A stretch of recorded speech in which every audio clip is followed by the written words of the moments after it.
What is happening out there, Rotoscouts baseball fans?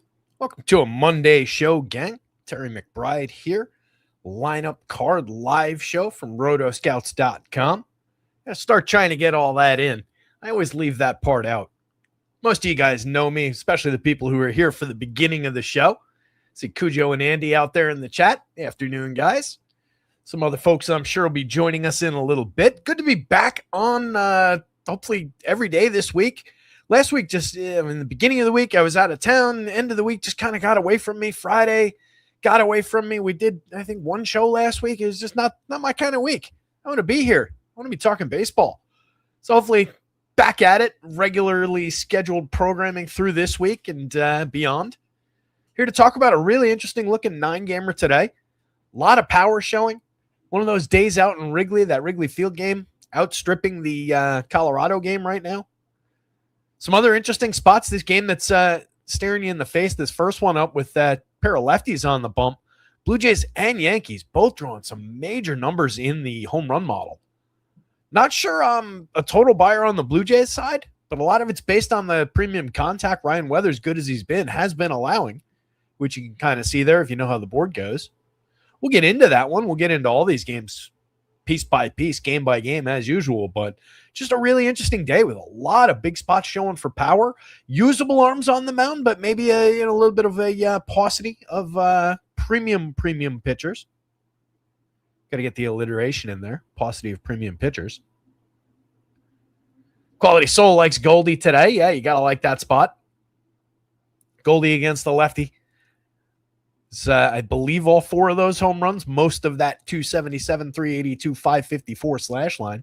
It's pretty much what he does these days. Still pretty good at it. Clint Wood's here. What's going on, Clint Wood? Good to have you in the house today. So that you mentioned you're off work until Thursday. It sounds like you've been kind of slammed. Glad you're getting a little bit of a reprieve, a little break there. Anything planned or just hanging out, staying with us? Hanging out over the next few days. You got a good slate to start off your vacation week. Let's get into it. Scrolling across the bottom of your screen, by the way, for, well, the 6 of you who are here, I'm pretty confident know about Rotoscouts.com. But if you don't, it's Rotoscouts.com. Check it out. NBA, MLB, NHL, NFL, all under $1 a day, weekly, monthly, quarterly plans. Let's dive into the runs board here. I just gave this an update before we got on the show. The most noteworthy spot, this actually closed up a little bit from where it was earlier this morning. The Blue Jays were eating a lot more of that.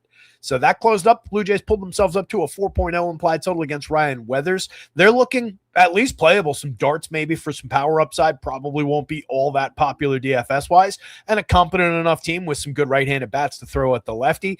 Weathers, again, has been tremendous through the season, and I think is a very good, talented pitcher. I'm not really surprised by the performance, but it does come with plenty of premium contact and some, underlying downsides. So targetable spot, but I think the story of the day in that game is the Yankee side, 5.09, 5.10 against Patrick Corbin, one of the more targetable starters on the board. Definitely love the Yankees upside for power. Aaron Judge more than double the magic number for a home run today. He was like 7.7% in the Fangraphs game sims, essentially closing in on double everybody else's chances. Just ridiculous day for power upside for the Yanks. And a bunch of those Yankees, succeed lefty. Guys like Cody Bellinger, tremendous hitter, lefty, no problems there. Ben Rice, not going to suffer against Patrick Corbin. Tons of power showing for those guys as well. And it's a good up and down lineup with some really soft spots as far as price goes. So it's a really usable Yankees lineup, depending on what we get, of course. But the right-handed lineup is kind of soft price-wise. So a lot of good options through there. They'll be popular in that game, though. Again, one of the better totals at 5.10. One of 3 5-run totals on this game. And then you've got another, you got a 4.9, a pair of 4.7s, a 4.86. A lot of beefy games on this slate. The Red Sox and the Royals, it's Sonny Gray, Seth Lugo, pair of usable righties. Neither guy overly special so far this season, but both put up serviceable starts in spots. You can see, though, both those teams drawing healthy enough totals in the mid-4s, 4.57 on the Sox side, 4.52 on the Royals side. So usable offenses on either side of that one as well. Some bats we like on both those teams. I lean more toward the Royals. I think they've got a more reliable, deeper lineup overall than the Red Sox do. but both sides of that one going to be in play. That's a pretty four cornersy kind of a game with both those teams in the mid fours. The Astros and the Twins, again, another spot where both sides of this one are looking pretty usable. It's Tatsuya Imai, who has not been very good and has not been working deep into the few games he's pitched in, against Kendry Rojas, who is stretching out, making his first actual start here. He's got a couple bulk relief appearances in his game log so far, over 3 games in the show so far. So not a lot of meat on the bone for either one of these guys. I think we're mostly attacking offense in that game. Usable lineups on either side, 4-6-7, 4-9-3 implied. The windy day out in Wrigley, it's like a 17-mile-an-hour wind blowing out. We know what that does. It's also like 75 degrees at game time. So a warm, windy night in Chicago definitely bodes well for offense. Major uptick for power upside. Both those teams are sporting a number of guys above the magic number in that game. It's Brandon Sproat against Shota Imanaga. Both those guys targetable enough as it is. Imanaga has been pretty good in a handful of outings in a row and for the most part this year, but he does give up premium contact. He does give up some power, so that win just has an impact. 4-7-1 implied total is the lower side of it with the Brewers, but they're going to be usable against him. I think he's the more usable of the two pitchers. Sproat, I think we could just target some of those Cubs bats at a 4-9-1 implied total that sits well above either of the Coors teams and the highest on the slate by more than almost a full run, 0.7. So pretty significant uptick there for the Cubs. Love the bats. I do think there are ways to get different with that Cubs team if you embrace the bottom of the lineup, depending on how they roll it out there, but it's going to be very popular top to bottom. The Rangers going into Coors Field, 5.22 implied total for them. They're looking pretty good against the corpse of Jose Quintana. They have Mackenzie Gore on the mound. Gore was drawing some interesting numbers through Sims. 4.40 implied total. Nothing on the Rockies side. Gore talented enough to beat them and find the strikeout. Also to pitch deep into the game. Went 8 in his last start. Struck out just 5, walked 1, gave up a solo shot. That was the only earned run, 3 hits total. That was against the Diamondbacks. Better offense or similar kind of an offense. Definitely a spot Mackenzie Gore could find success despite Coors Field of it, but obvious clear downside from pitching in Coors Field. I do think the Rockies bats are a spot that you can get into, maybe a little bit lighter owned than at least the Rangers, and probably just kind of fall through the middle of the board with people flocking to the Cubs and some of these other big totals. So I do think there are Coors Field bats that are both affordable and usable in just going up against a good pitcher in that game. The Athletics drawing a big total on their own. 4.76 implied on their side. Going up against an Angels team, drawing a mid-force total too. 4.34 implied on their end of that game. I do like JT Ginn. I think he's going to get popular here. He's very fairly priced. He was a buzzy 2-start pitcher in season-long leagues this week. So I think he gets a little bit noticed here. It's a very usable spot against an Angels team that has plenty of strikeout available for him. He is capable of striking out more hitters than he has been throughout the season. Had a very good game against the Phillies. 2 starts back, struck out 8, went 8 innings in that one, 1 earned run on 4 hits. Came back from that one, struck out just 3 and walked 1, but went 6. Didn't allow an earned run, 1 unearned run on 9 hits. Did give up the 9 hits, though. That was against that young Cardinals team. Jin, just kind of a 4-starter, middle-of-the-board type righty, but going to be one of the better discount options, I think, available to us. That said, that Angels team is in play. They've got plenty of power potential through the obvious guys in that lineup, and a 4.34 implied total keeps them on the board with some of these other teams, though they are trailing a little bit from some of the 4.7s, 4.5s, let alone 5+ teams. We're going to do a pitcher-friendly spot. The White Sox. Oh, it's Wilber Arena, by the way, on the mound for the Angels, and I think he's entirely targetable with Athletics bats. I kind of started there and then went off that spot. A's popping up toward the top of the stacks board and very interested in some power upside from them. My hope is that against Wilber Arena there, maybe they go a little bit under-owned compared to what they probably would be on a number of other slates if the conditions were just different in Chicago, if maybe the Yanks weren't showing quite so much against Patrick Corbin. So maybe we get the Athletics a little bit lighter on than they ought to be in a very good-looking spot. Then we get to Robbie Ray against Zach Gallen in the Giants and Diamondbacks game before we move on to that White Sox Mariners game. That's where I slipped up. Another spot, targetable for offense. That Diamondbacks Stadium's going to play up a little bit of offense. 4.24 implied total on the Giants side, going up against a very gettable version of Zach Gallen. And Robbie Ray gives up plenty of power upside that you can use some of the Diamondbacks, especially up toward the top of that lineup. We know how good they can be. And then there are, at worst, cheap filler options down through that lineup that have been succeeding all year long. 4.86 implied total supports the upside for them against a gettable version of Robbie Ray. That said, Ray has been at least serviceable in most of his outings this year. You can target him for home run upside, but we get a lot of days where it's the home run and then not much else. He does come with a little bit of strikeout potential. I think between him and Gallen, he's the more playable of those two starters, but I lean bats probably a little bit more so than I lean arms in that one. I kind of think the field is sharp enough to know that, but those are two names. If people are just thinking in a baseball sense over the last few years, both those names, those pitchers have been better in years past. So maybe that renders the two offenses a little lighter on than they ought to be. Probably not. Then we get to this Mariners-White Sox game. It's Noah Schultz going for the White Sox. He's interesting enough. 4.19 implied total on the Mariners side. One of the lower overall marks on just a very robust board for offense. But Schultz hasn't really flashed the upside, the fulfillment of what his tremendous potential on the mound is. Hasn't really shown it to us in the show yet. Had a good 6-inning start against the Padres at Petco, but only struck out 2, walked 3 in that game. 2 hits and no runs over 6 innings. Very impressive, but otherwise just kind of Had an 8 strikeout game where he gave up 2 earned runs on 4 hits over 6 to the Nationals. Not a bad day, but certainly not a tremendous day. Walked 4 in that game. So I do think he's got potential in a very good pitcher's park against the scuffling Mariners team.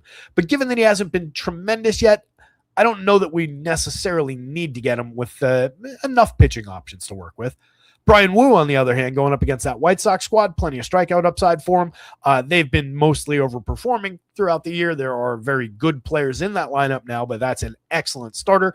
3.39 implied total for the White Sox kind of says a lot for Brian Wu. I think he gets very, very popular. Strikeout stuff's come back over the last 2, 9 strikeouts in 6 innings in both those games, 2 runs in 12 innings in those 2 starts combined. That was against Atlanta and at Houston. And then we close things out with Yoshi Yamamoto, another tremendous option on the mound going up against Michael King, who, despite facing the Dodgers, is one of the more usable starters on the slate. 4.05 implied total for LA. A lot lower than you usually find those Dodgers.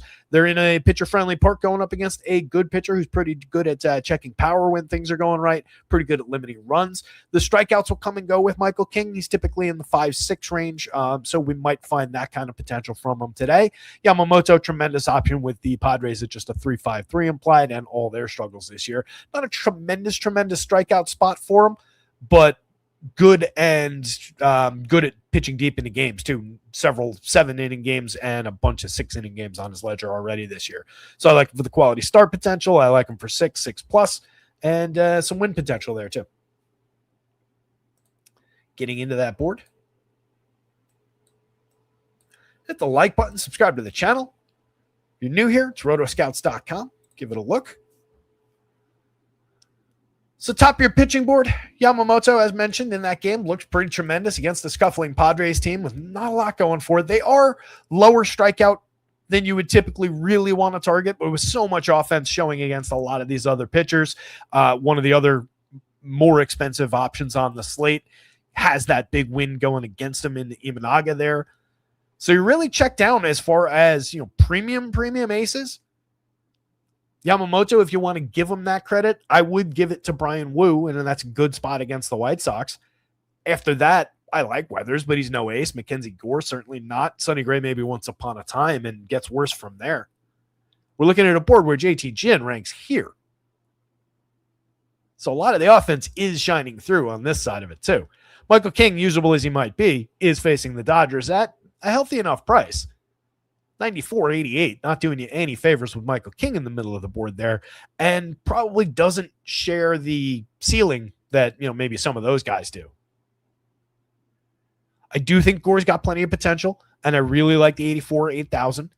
He was mostly scuffling through the year, though. He's going to have to put the pieces together, but there's so much strikeout upside in that Rockies lineup, and then the downside is known. It's Coors Field. I think that's factored into the price, and he looks pretty tremendous there. Decent opportunity to win that game, too.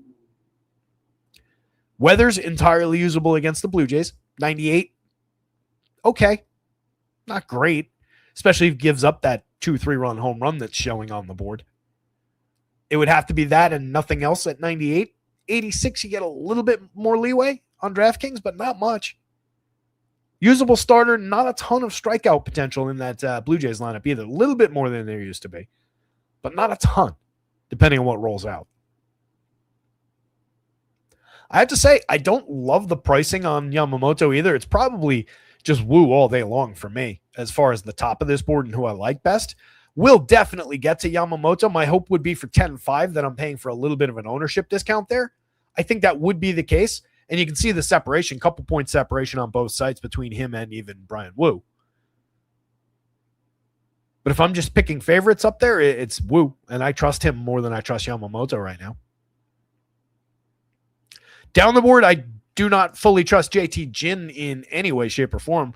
We talked about him several times already this year. We've used him a couple times already this year. I've got him in the lineup for 2 starts this week on the Dynasty team. Picked him up off waivers in that streaming spot that I've been using.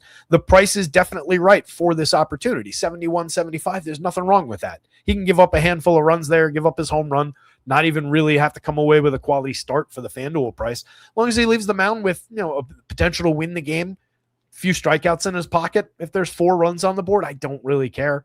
He's done his job. And he's got the upside to do a little better than that. But expect that to come with a couple runs. Don't roster him and then worry that he gives up 3 runs in the first inning. Could easily happen. That's a very fair price. Schultz at 79, 73. Worth finding out against Seattle. Great pitcher's park. Good enough spot to attack that lineup. They've been struggling enough. Kid's got all the talent in the world. Probably not going to work too deep into that game, even if things go well, or maybe particularly if things go well. But 6 innings is on the board. I don't think he goes much beyond that. Really don't like this spot. I do think there's the potential for good version Robbie Ray to show up for a night, though. Find a few Ks. 9,000. I don't really want to pay 8,500. There's options pretty much everybody above him that I like better. I would argue maybe I even would go to Seth Lugo against that Boston squad, just not having to deal with Arizona for a little bit less before I go to Robbie Ray there. I feel very similarly about Zach Gallen, but at least he's priced down 7,466. Maybe you can throw a few darts. That Giants offense has been inept all season long, so even Zach Gallen might find some success there. And then we hit a stretch where I'm just not that interested.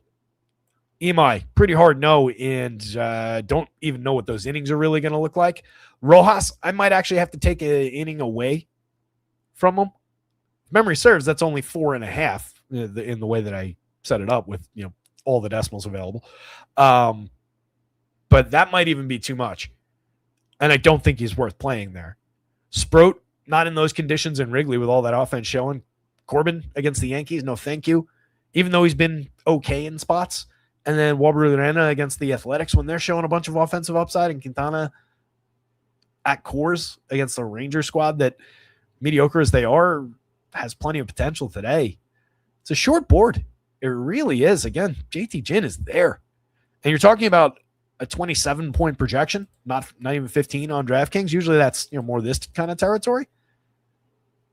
It's short as far as good, reliable options, and that one's pitching in Coors. Challenging day on the mound. Fun day at the plate. Let me hit the old get lineups button here, see if we got anything coming in. While we do that, hit the like button, subscribe to the channel. Scrolling across the bottom of your screen, the details about the site. Under $1 a day. Weekly, monthly, quarterly subscriptions available. Gets you MLB. All the projections. Top stacks. Power index. Home run picks. Game-by-game snapshots. Gets you NBA, NHL through the playoffs. Let's go Knicks. No Rangers to root for. Let's go Rangers in the draft. Actually make a pick that turns into a player for a change. Wasting picks. Capo Caco turned out to be okay. Laffy turned out to be okay. The number 1 pick, the number 2 pick, I don't know. Didn't really pay off those slots.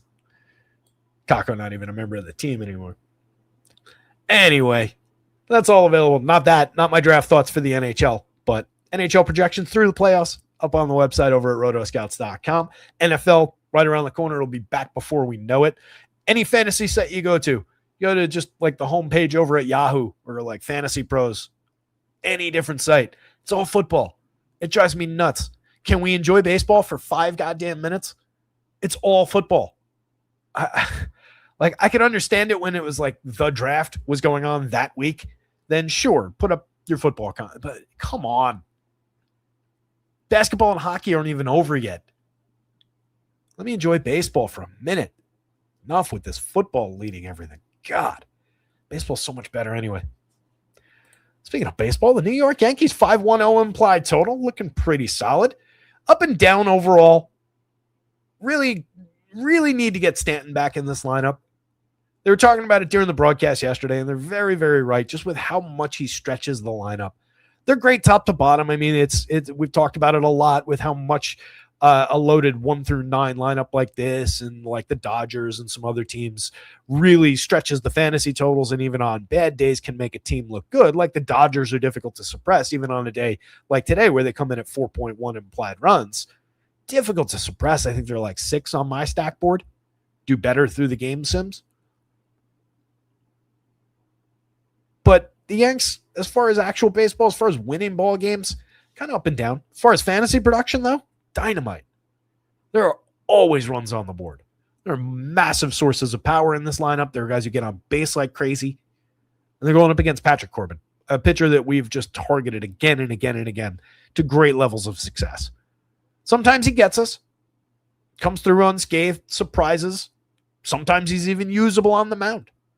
6,900, 6,200 in Yankee Stadium on a 80-something degree day, 87, according to my computer down here. Just not the day.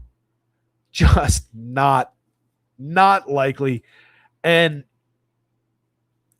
variable as baseball can be, much as we want to embrace the chaos, that is a thin needle. I don't think you go to Patrick Corbin. I do think you take Yankees. They're going to be popular. But again, there are probably ways that you can get around that popularity. Goldschmidt probably gets a decent amount of attention at 3,000 atop the lineup. People are aware of the lefty-righty with Paul Goldschmidt. I think Ben Rice probably slipped through more cracks than he ought to because of lefty-lefty and because of the ridiculously high price tag. And people still, everybody's aware of Ben Rice, but I don't think people are fully caught up to how good he actually is. I think there's a lot of people that are just like, all right, it's a great surge. We're aware of the power. We knew about the power. The kid is a very complete hitter. So maybe at the prices, we get him a little bit lighter on than he ought to be. And that's to our benefit. I think we probably do get Cody Bellinger slightly less popular than he ought to be. And again, because mostly of the lefty-lefty thing, and that is not an issue for Cody Bellinger. He's very good lefty-lefty. And he's, again, 51.36, not expensive by any stretch, but one of the more expensive players in this version of the Yankees lineup. So maybe as people dance around, try to get to cheaper combinations, Belly becomes a little bit more easily accessible in a ownership discount. I'm not talking about, he's not going to come in at 5% owned when everybody else on this team is 20, but maybe on a day where Ahmed Rosario next to him for a cheaper price, Anthony Volpe a few spots later, a righty at a very cheap price, become popular into the mid-teens. Belly, who should probably be owned into the 20s, also falls into the mid-teens, if that makes sense. I think they do draw some shares for cheap price for being right-handed and so forth. So it's just a small degrees of change from where they ought to be. But I do think there's potential benefit for those two big lefties up toward the top of the Yankees lineup. And that also applies to a degree to Jazz Chisholm. Jazz has just been going through it at the plate. He's been unreliably poor to start the season. Hasn't really flashed much of that major upside for power that he's got. Hasn't really been making his usually elite contact. Striking out and walking around the usual rates, though. He has stolen 12 bases, so he's padding some scoring with that. But a 92 WRC plus is the first downside that you reach in this otherwise ridiculous top end for the Yankees lineup. That's a 5-man average of 157 WRC plus. So those 5 guys on average are 57% better than average creating runs than the average player by WRC plus. And then you hit Jazzy over 186 plate appearances. He's at a 92, 8 points worse. We bounce back up to 188 over 16 opportunities for Mr. Volpe. He's not that good, but we all have seen Volpe succeed for a little bit of power, a little bit of speed from time to time. 19 homers, 18 stolen bases. You can't take away from him from last year. 12 homers and 28 stolen bases 2 years ago in 689 opportunities. Just slashes 212, 272, 391 alongside that. 286 weighted on base with a 301 xWOBA. Anthony Volpe is not good, but he can make decent contact from time to time. He can hit us a cheap DFS home run. 2,800, 2,400. I greatly prefer Jose Caballero, but he's not available right now. So you take the cheap option with Volpe. He's in my placeholder lineup right now, as much as I don't like that. I do think he gets popular, though, as just a cheap spot in that lineup. Grisham at 43, if he's in the lineup, totally playable. 6 home runs on the board, otherwise struggling at 166, 293, 338, just an 82 WRC plus. Been kind of a problematic start to the season for Trent. He's way better than that, as we've seen, but he's probably not as good or at least not as complete a hitter as he looked like last year. But the power is real. The premium contact is real, and it's been intact to start the year. Despite the lack of results, his barrels are actually up 14-2 last year, up at 15-1 this year. Same thing with hard hits, 46-4 up to 49-6. So while the numbers haven't been good, 160, again, the slash line's awful, 289 WOBA. You can see it in the xWOBA, 337, well above average, way beyond what he's put up so far on the real number. Some major upside to play Grisham on any given slate. Not worried really about lefty-lefty here with him. 43-29. Awfully cheap, so any lefty-lefty concerns would be baked in. And then we probably get opportunities against the bullpen. Austin Wells, 28-25. You're just looking for a cheap piece of premium contact from the lefty. He's really been struggling. Most of the Yankees catching squad has been kind of struggling right now. Going back the other way with Ryan Weathers, 86-98. Differently priced across sites. I like that price a lot. I'll pay this price a couple times. What I don't love is, like I talked about, all the home run upside showing for the Blue Jays. And it's just based on the 11.4% barrels, 42.1% hard hit. We're over the threshold in both of those categories. We're fine in exit velocity, or not fine, but we're okay at 89.3.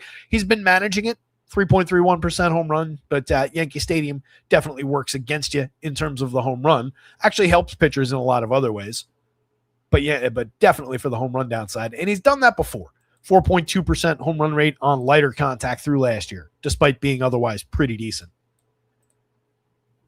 So that power downside does come. The Blue Jays are going to be loaded up with righties, a number of whom have premium contact upside, and they're not a great strikeout target. Sub 20% for this group of hitters each of the last 3 years. So while Weathers has been really good and has plenty of upside and playability today, I think he's at around the ceiling of what you would want to pay for him and needs to have a really successful day like I was referring to on FanDuel. He gives up that 3-run home run. That's got to be it. And he needs to come away with a quality start and with a potential to win the game when he comes off the mound. Only a little smidge more leeway on DraftKings. At 401, the Blue Jays, I think they're in play. Maybe it's more of a short stack situation, though. We're trying to pick off that home run and any correlated scoring that goes with it. So it probably just focuses you in on more of the obvious guys up toward the top of the lineup. I think that's mostly 1, 3, 4, and 5. George Springer at a fair price on either site, despite some struggles, definitely would be on that list. It would be fair to say that maybe he's behind Lenyn Sosa, even though Sosa hasn't been any good at all this season. Just given the cheap price on him, the positioning available where you don't have to soak up an outfield spot, you could put Sosa at second base for a cheaper price on either site and just hope that some of the premium contact he flashed throughout last year in hitting a bunch of home runs kind of comes through for you. I think that's more of a dart throw, but it's entirely doable. Springer is probably your more likely, more reliable option. Your guy who's more likely to put a couple balls in play, find a base hit, and some correlated scoring. He's been low strikeout, fairly high walk rate, similar to years past so far this season. Missed a bunch of games, just slow getting started now that he's back. 186, 272, 294, and a 63 WRC plus is ugly, but he's playable. Miles Straw is just a mix and match hitter. He's up there just to get on base, set the table for Vladdy. He's done that successfully. 119 WRC plus, 358 on base in 82 plate appearances. You could throw him into the mix for that, but he would be completely miscast hitting second. That's just a misunderstanding of how a modern baseball lineup works. So hopefully for their sake, they don't do that. Vladdy's your obvious target up there. Hit his third home run over the weekend, 286, 373, 381. He's been pretty special otherwise, 11.4% strikeout and walk rates. 42.9% hard hit is well down. 8.2% barrel rate is also down. The premium contact has been somewhat absent, but 13.75 against a guy who gives it up in the home run model. I like my chances for Vladdy to find one, and he's very, very cheap for being Vlad Guerrero in all other things. Kaz Okamoto is also really affordable. He's got 10 home runs on the board. Kind of quietly, 185 plate appearances that have been otherwise just okay. He's hitting for plenty of power. 215 ISO, 15.3% barrel, 54.1% hard hit. He's carrying a 10 plus in the home run, closing in on 11, 10.96. There's plenty of right-handed pop there. Typically, we're hunting for left-handed power in Yankee Stadium, but we'll take our righties too. So long as he's not hitting it like that way. As long as we go down the line, we're all right. Obviously, the oppo is there. Just don't want to go out to Death Valley. But Okamoto, plenty of realistic power upside. Would be one of the more likely contributors as far as just hunting for that 3-run home run. In which case, Vladdy and his 373 on base has a very good chance to be correlated. You can put those guys together for a really good price. That could be an effective 2-man operation on DraftKings if you're going for like a 5-2-1 configuration. But Sosa's really interesting. Again, second base is where you want him. Third base, tolerable enough. I don't want him at first base. Even with the cheap pricing for one, it's a blocker for Vlad. But just there's plenty of other big first basemen. Take him at second base. Ernie Clement, just a mix and match hitter. You're looking for him to scratch out a hit or two. He's very, very low strikeout at 8.2%. Also low walk 3.3. Just about the balls in play. 282, 304, 390. He's a mixer, but not much else. Dalton Varsho, if he's in the lineup, you're just looking for a good piece of contact. Lefty-lefty, not going to help him all that much if memory serves. We got an opportunity to look that up. There's time today.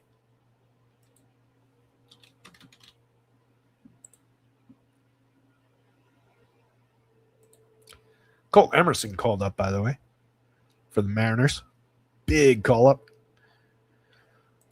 For our show, come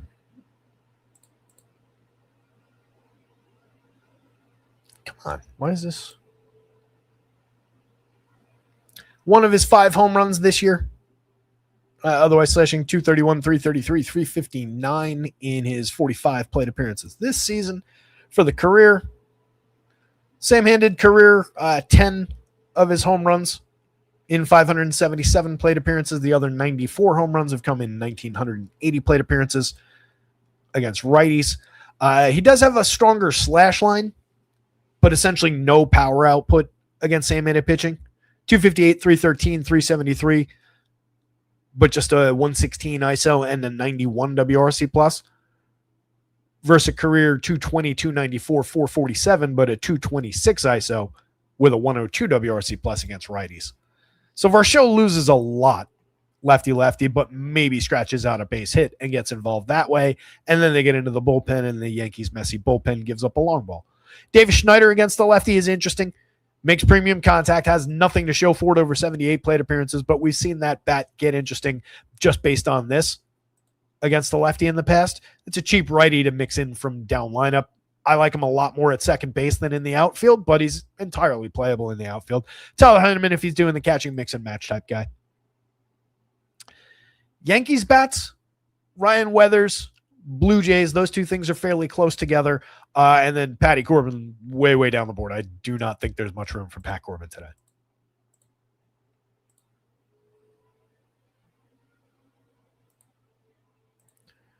Looked like a couple lineups came in. Got some folks here. What's going on, gang? R. Stanley, what's going on, buddy? I appreciate you. Love you guys, too. Is Volpe the Ray Sanchez of this? Could be. Oh, House points out that the Yanks lineup came out. I should have hit that. I did hit that before we started, but I guess it came out while I was talking about them. Let's see what we got.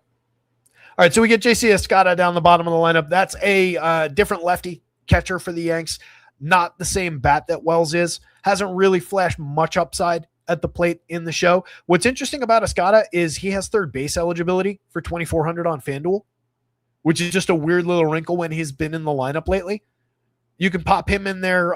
There's no Ryan McMahon. You do have Jazz with third base eligibility. You've got Ahmed Rosario with third base eligibility. So you've got options there. But that's just one way to get sneaky with a build.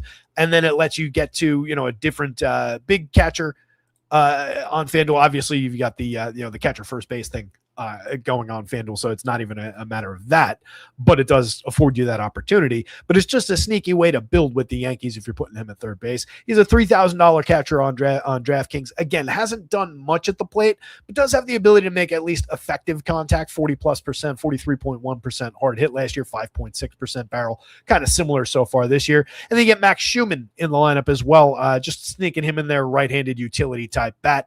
Not a premium guy, but very, very cheap. 4 positions on FanDuel, pair of positions, shortstop and outfield. I would say those are less than ideal spots to put him. I'd love to have him at second base on DraftKings, but you get Jazz there.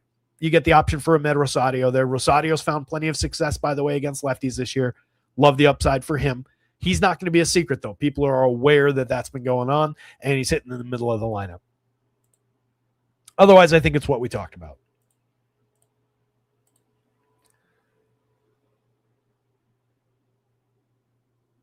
Yeah, well, the Wells to Escada switch is not really a big deal one way or the other. I doubt it impacts anything as far as wagering on the Yankees. That implied total is not going to come down in any way because of a switch there. Neither guy's hitting much for average. Neither guy's all that reliable. Wells does have more appreciable power upside, but it's just throwing darts. 4.57 implied total for the Red Sox. They're showing some offensive upside against Seth Lugo. Lugo, capable enough guy, 3.76 ERA against a 3.97 xFIP, 4.21 Sierra. He's around a 4-run pitcher. He's fairly low strikeout. There's enough walk opportunity there. 20.8% strikeout, 8.6% walk. So you get the chance to score runs and string them together against Lugo. He's not terrible for power, though. 9.6% barrel on a fly ball-ish trajectory. It's like 16.5 degree average launch, 41.7% hard hit, 90.9 miles an hour of exit velo. So there's plenty of premium contact, but they're few and far between as far as actually getting out of the ballpark so far this year. 0.45% home run rate. Last year he gave up more, 26 starts, 145 and a third. He was at 4.42. The year before that, though, was just 1.91. So the truth is probably somewhere in the middle, leaning toward a guy who is more effective at limiting power, and it's more of a fly ball, low fly ball line drive-ish kind of trajectory, but well struck. And that plays well toward with this Red Sox offense is going to be looking to do on a lot of days. So there's upside for them. That Vegas total definitely suggestive of potential. They've got guys who have been underperforming throughout the season, like Jarren Duran up at the top of the projected lineup here. Highly playable option, 4,200 against an average righty. Definitely potential for him. Solid enough as far as barrel and hard hit goes. Not where he's been in years past, but also non-tragic numbers, resulting in 183, 243, 305. So we know he's just not been fortunate at the plate. He's striking out a little bit more, walking a little bit less as well. That's not helping anything. There is still a Jarren Duran in there any given slate. You're just looking for a couple base hits and some correlated scoring potential. Mickey Gasper has been getting shots up here lately in this part of the lineup. 26-23, multi-position eligible catcher, second base on FanDuel. Catcher only on DraftKings at 26. Kind of works if you're just hunting for cheap options at the position. I think that's a playable enough one-off. Premium contact so far over 26 plate appearances has been there. Found some success. We'll see where it goes. Not a huge sample. But, playable piece, switch hitter up toward the top of the lineup.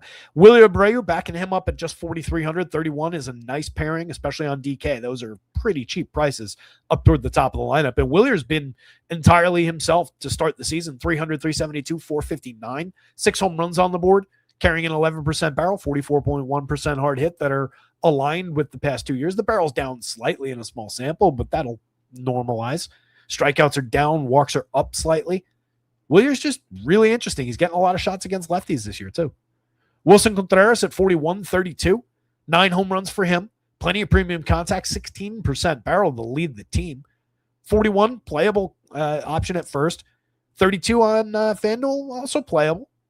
More of a mix and match first baseman these days.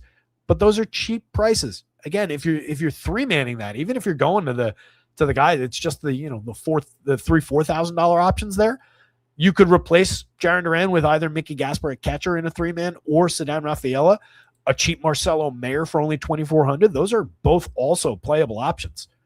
They're a little bit more short as far as their utility on DraftKings, where they're one position each and they have three positions each, including some key infield spots on FanDuel. And then you get down to Andrew Monasterio with 4 spots for cheap. So there's probably more flexibility. I think there's probably more opportunity to use the Red Sox as a full stack on the FanDuel slate. They're not much more than a mid-board overall team.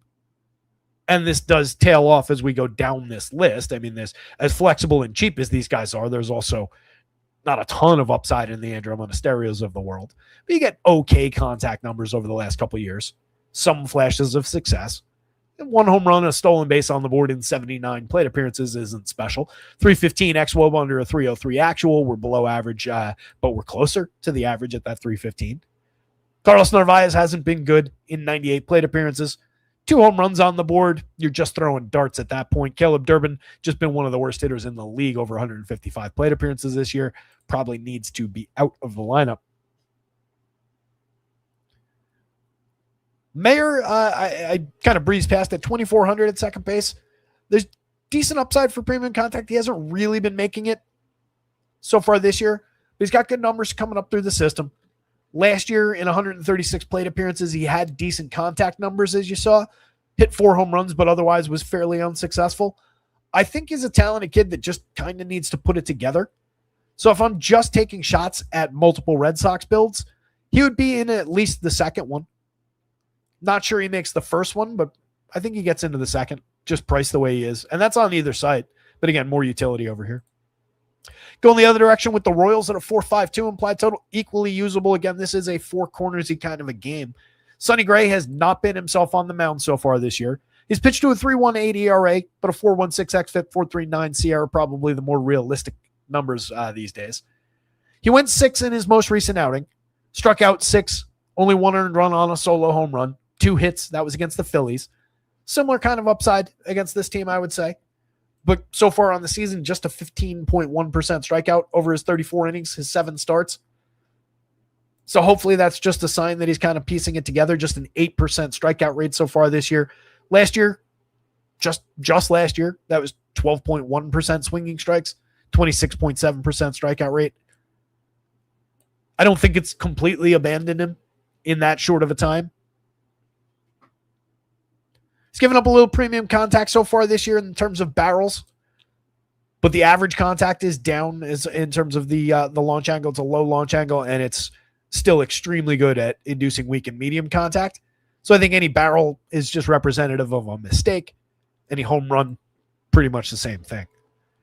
Royals, good team option for sequencing when they're going right. They haven't been going right much this season, but I think they're still playable in that sense. And we're not writing them off for still having that ability. We're not just calling Vinny Pasquantino, for example, a 202, 285, 339 hitter from now on. I think we know that he's a lot better than that, even if the numbers are slow coming around. 281, 308, not where we would expect Vinny in terms of WOBA or xWOBA. At least the xWOBA at 308 is higher, but that's below average. Strikeouts are at 19.2. That's well better than the average, and the walks are actually up year over year at 10.4, but that strikeout number is up 3.5 points for Vinny. So that's where some of it's gone. The premium contact numbers are well down. He's really going through it over nearly 200 plate appearances now. But we've got a lot of faith in that hitter. We did see him struggle for about this much time before really turning it on last year. Sal Perez, 7 home runs on the board. At least he's found the power from time to time. 7.25 in the home run model today, carrying an 8.7% barrel. That's way down from the mid-teens last year, 12% the year before. It's in line with back in 2023, a year in which he hit 23 home runs as opposed to 27 in 2024 and 30 last year. So that was a down performance, but it's not as far down as this year has been so far. I think at worst, we see Sal return to numbers like that 2023 season with continued upside for getting back to more last year's form. I don't think he totals out to 30 home runs,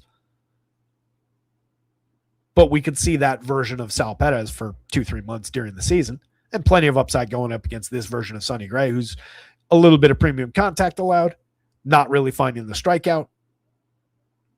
Carter Jensen, massive upside for power from the lefty. 3,500, pretty affordable at catcher for a kid with that kind of power. 6 home runs on the board. Carrying a 103 WRC plus. Really concerning 297 xWOBA under that 326 actual, though. That's something to keep an eye on.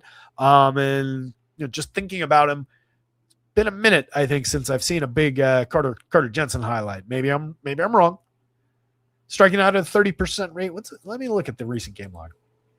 Not that we put much faith in recent game log, but with a kid with limited run so far in the show, we have to take our data where we can get it. Yeah, Jensen's last home run was on April 22nd. So it's been a minute. Since that last home run, over 77 plate appearances. He's actually slashing 197, 299, 242. Has a 53 WRC plus. Has a really ugly 252 weighted on base with a 244X. That's real bad. 32.5% strikeout rate, 13% walk at least to offset that somewhat. But yeah, those atrocious numbers actually come with a 310 batting average on balls in play too. That's really bad. So he's been going through it. Definitely something to be concerned about, but we know that there is a monster lurking in there. And if Sonny Gray is going to allow him to connect with the baseball, I like his chances to drive it. Might be on the ground, might be directly at somebody, but he could get a good piece of one.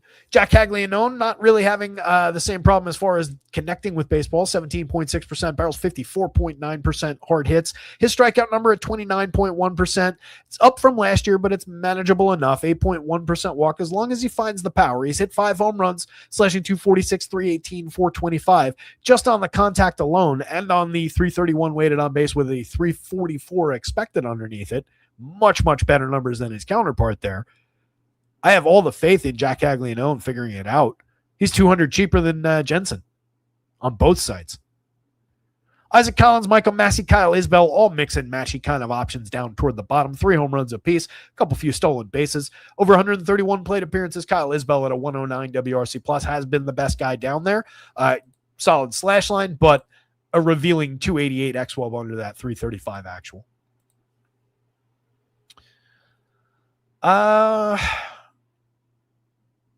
Slightly favor the Royals bats over the Red Sox bats, and slightly favor Sonny Gray over Seth Lugo. Again, 4 corners, though. I think anything from this game at worst is playable.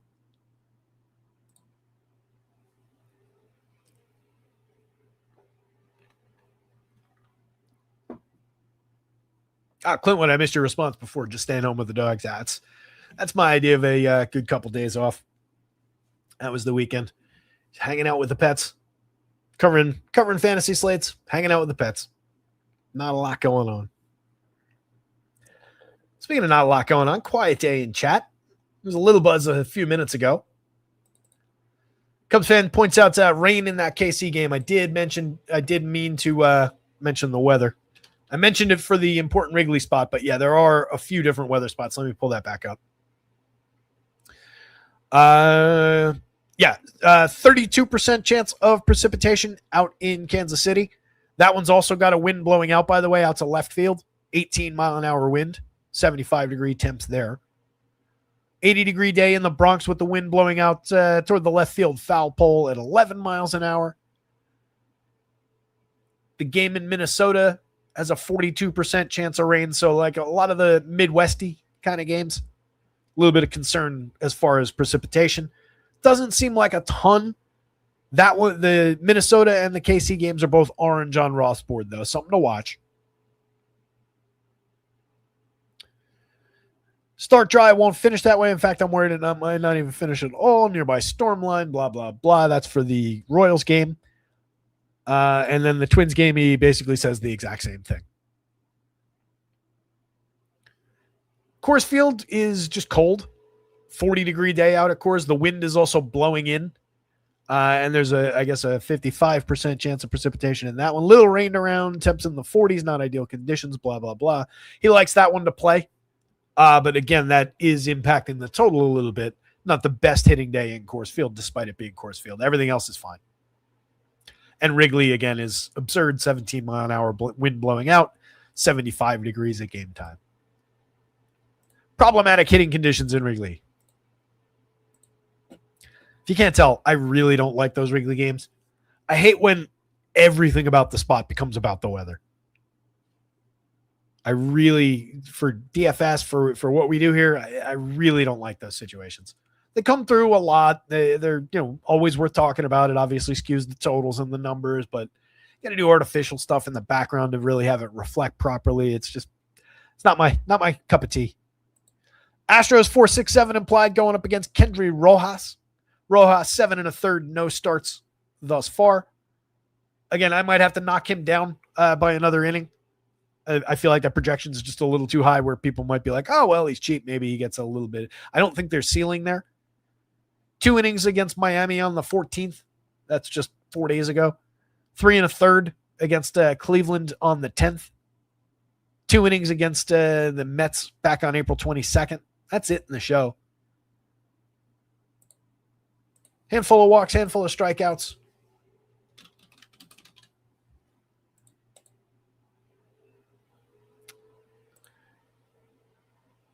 In 6 appearances, 2 starts, 16 1/3 down in the minors. 2.20 ERA, but a 4.53 xFIP. Middling strikeout and walk numbers. Nothing special. The 2 starts that he made down there were more opener, multi-inning opener, inning and a third than 2 2/3. And those were back at the beginning of April. We're talking mostly, even in the AAA appearances, bulk relief, 3 1/3, 3 1/3, 2 2/3. So I'm going to probably, after the show, knock him down again to 3 innings. And I just think it feeds plenty of upside toward the Astros. It's not like he's going to be intimidating for when he's in there. And then we're talking about getting into the Twins bullpen. Let me see. Do they have an announced?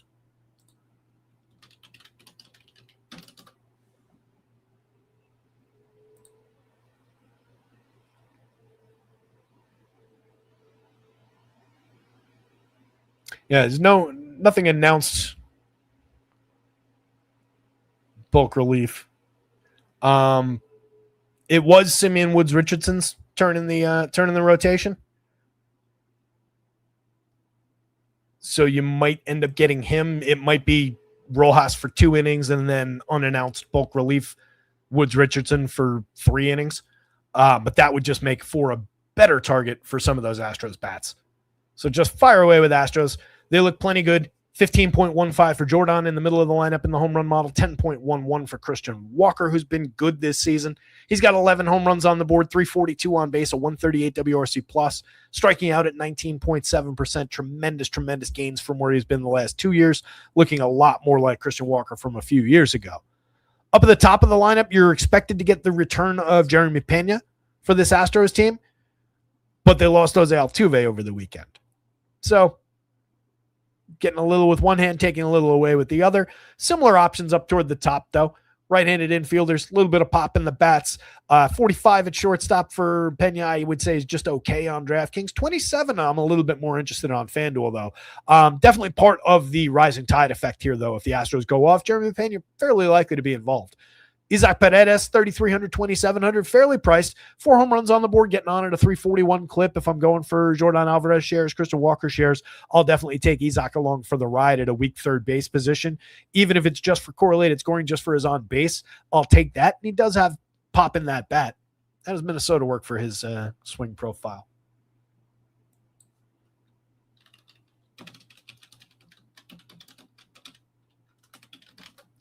At some point, we'll have looked up all these stadiums so many times that I'll just remember them.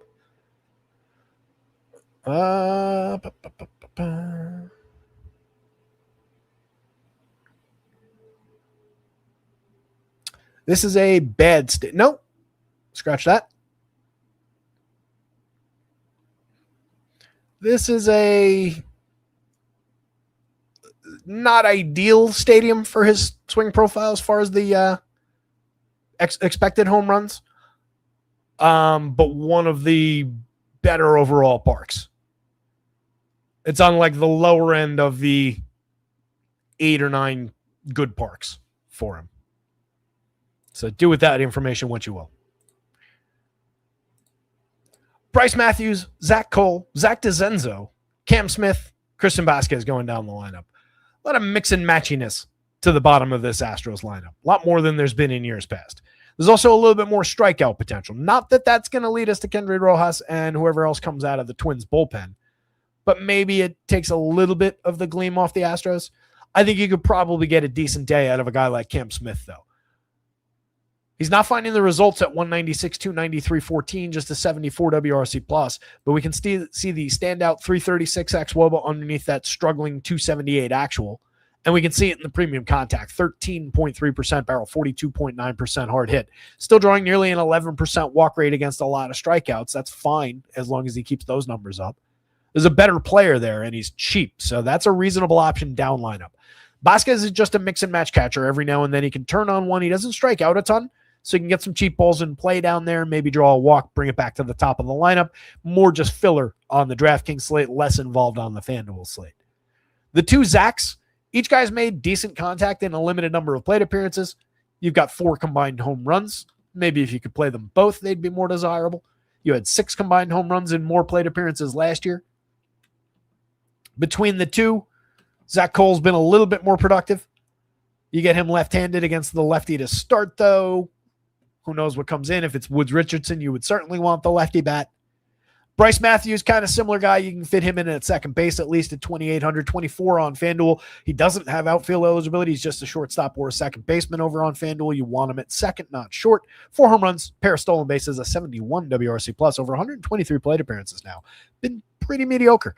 31.7% strikeout is way too high, too, against that 6.5% walk rate.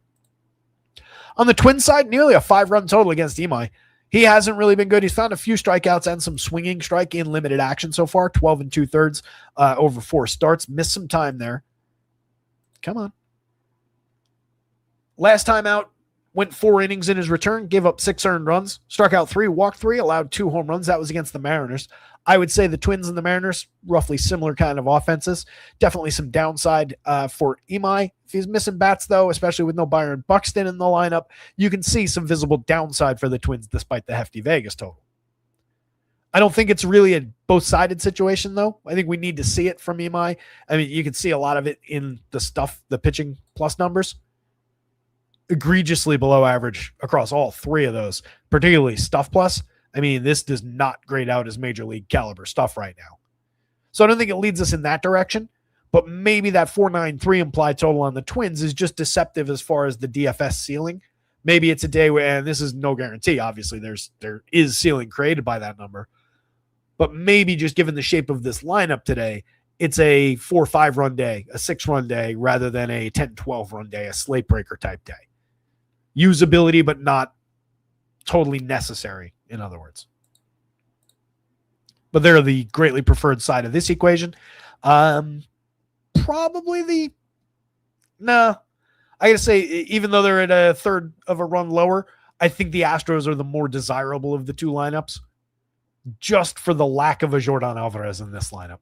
Everybody else, you can kind of 1-to-1 it. There is no Jordan Alvarez in the Twins lineup if Byron Buxton's not in it. Austin Martin off the top at 4,000, 2,700, holding down pretty good numbers over 142 plate appearances, especially that 437 on base. That's elite.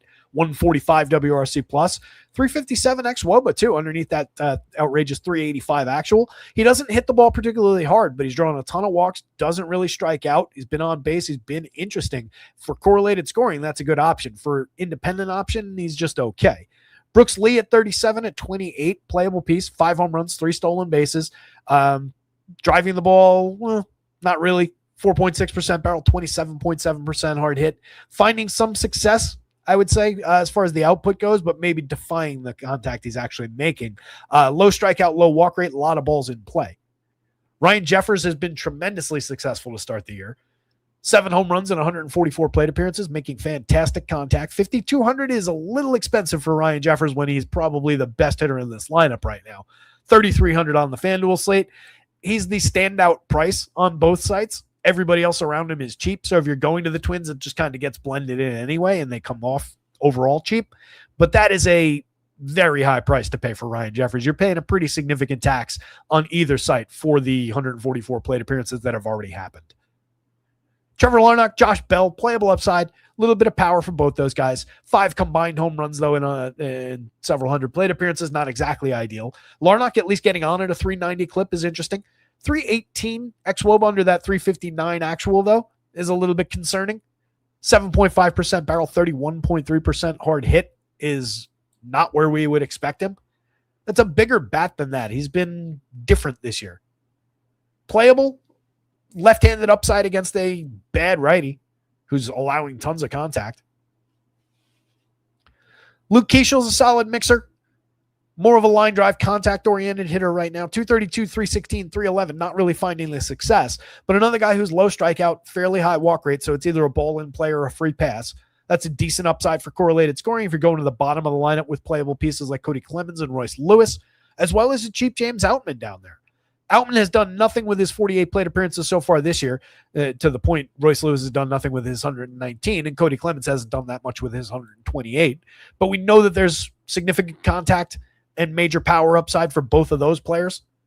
Clemens is a lefty. You love him on FanDuel across 4 positions. DraftKings first base only, less than ideal for Cody Clemens. Third base for Royce Lewis on both sites, but cheap. I think those guys are more obvious. Outman at least has stolen 4 bases despite getting on it just a 229 clip. Wasn't at all good in 148 plate appearances last year. Wasn't particularly good in 156 the year before that. But going back to 2023, this is a guy who in 567 plate appearances with the Dodgers that year hit 23 home runs, stole 16 bases, got on at a 353 clip. He was tremendous. He's just been mostly absent. Just has to put it all back together. 2,300, 2,100. If he's in the lineup, just hiding down at the bottom of a lineup that people end up going to, that's an interesting, just sneaky, sleeper, cheap option down the bottom of the board. Honestly, hopefully you get him at like hitting up here. I think it would make some sense to move Clemens up because you get Bell as a switch hitter there for protection later in the game anyway. So you could flip-flop Clemens and Keichel there. You could probably move Keichel all the way down to 9. And at worst, Clemens to 8, Lewis to 7. I was trying to cheat Outman up, rather. I was trying to cheat Outman up to like 7, but I think 8 is probably the highest you would realistically get him if they're trying to play the lefty-righty game. But I think I would rather have him higher in the lineup than in the actual wraparound spot. Try and find the power and a little correlated scoring. Anyway, yeah, Astros, Twins, neither pitcher. I don't see a world where either one of these pitchers is on the board at the end of the night.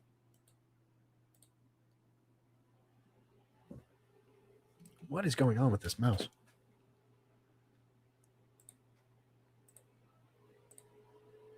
See if either of these came in. This is that wind game. 17-mile-an-hour wind blowing out on a warm night in Wrigley does bad things to run totals. 5.91 implied against Brendan Sproat. He's been allowing enough premium contacts to be a little bit concerned at the 9.3% barrel, the 40.2% hard hit, and a 5.19% home run rate. That's high and a little unlucky so far as well, the actual home run number. But given that he's made some mistakes and he's been allowing some premium contact to go with it, it's not unrealistic to find him there. And I think it plays into the Cubs' upside on a day where home run probability goes up significantly with that wind. So you can see some of that reflected, some of his personal downside, and then just some of the win total, the run total, the wind-based total, and just the Cubs having upside for premium contact across those hitters anyway. Michael Busch draws major upside for power against a lot of pitchers. Alex Bregman, a little bit less so. He's above the 10 in the home run model today. He's got 4 on the board at a 10.61. It's really interesting for only 2,800, 4,200 on DraftKings at third base. Ian Happ, we see bounce above 10 from time to time. Right now, he's at 9.86 in the cleanup spot. I suspect if he was hitting second in this lineup, he'd be above a 10. He's got 10 home runs to lead this team right now. Significant source of premium contact, 17.5% barrel rate also leads this team. Switch hitter is also really good at getting on base, carrying 368 on base, 134 WRC plus, nearly identical 364 WOBA 363X. Ian Happ's just really, really good. He's 4,200 inexplicably on DraftKings. 3,600 is correct for Ian Happ on FanDuel. Seiya Suzuki, the most expensive bat on that team, 5,400, 3,400 across sites, carrying a 12 plus in the home run model today. He's hit 7 in 146 chances, also getting on at a 363 clip. Seiya Suzuki, also really good. He's at least priced like it. Moises Ballesteros, not really priced up for the massive success in terms of batted ball events. 12.6% barrel, 49% hard hit. He's blasted 6 home runs. He's been a productive DFS option multiple times already. I don't really know why he's so cheap where you need the catcher spot. 115 WRC plus, carrying a 213 ISO so far. Carson Kelly, if he's in the lineup as well, gives you that secondary option at catcher. You go back and forth between them. You can get them both on FanDuel. They're very similar as far as the power upside goes. Kelly's been a little bit more consistent with the hit tool, the on-base skills. Ballesteros giving you a little bit more power so far this year.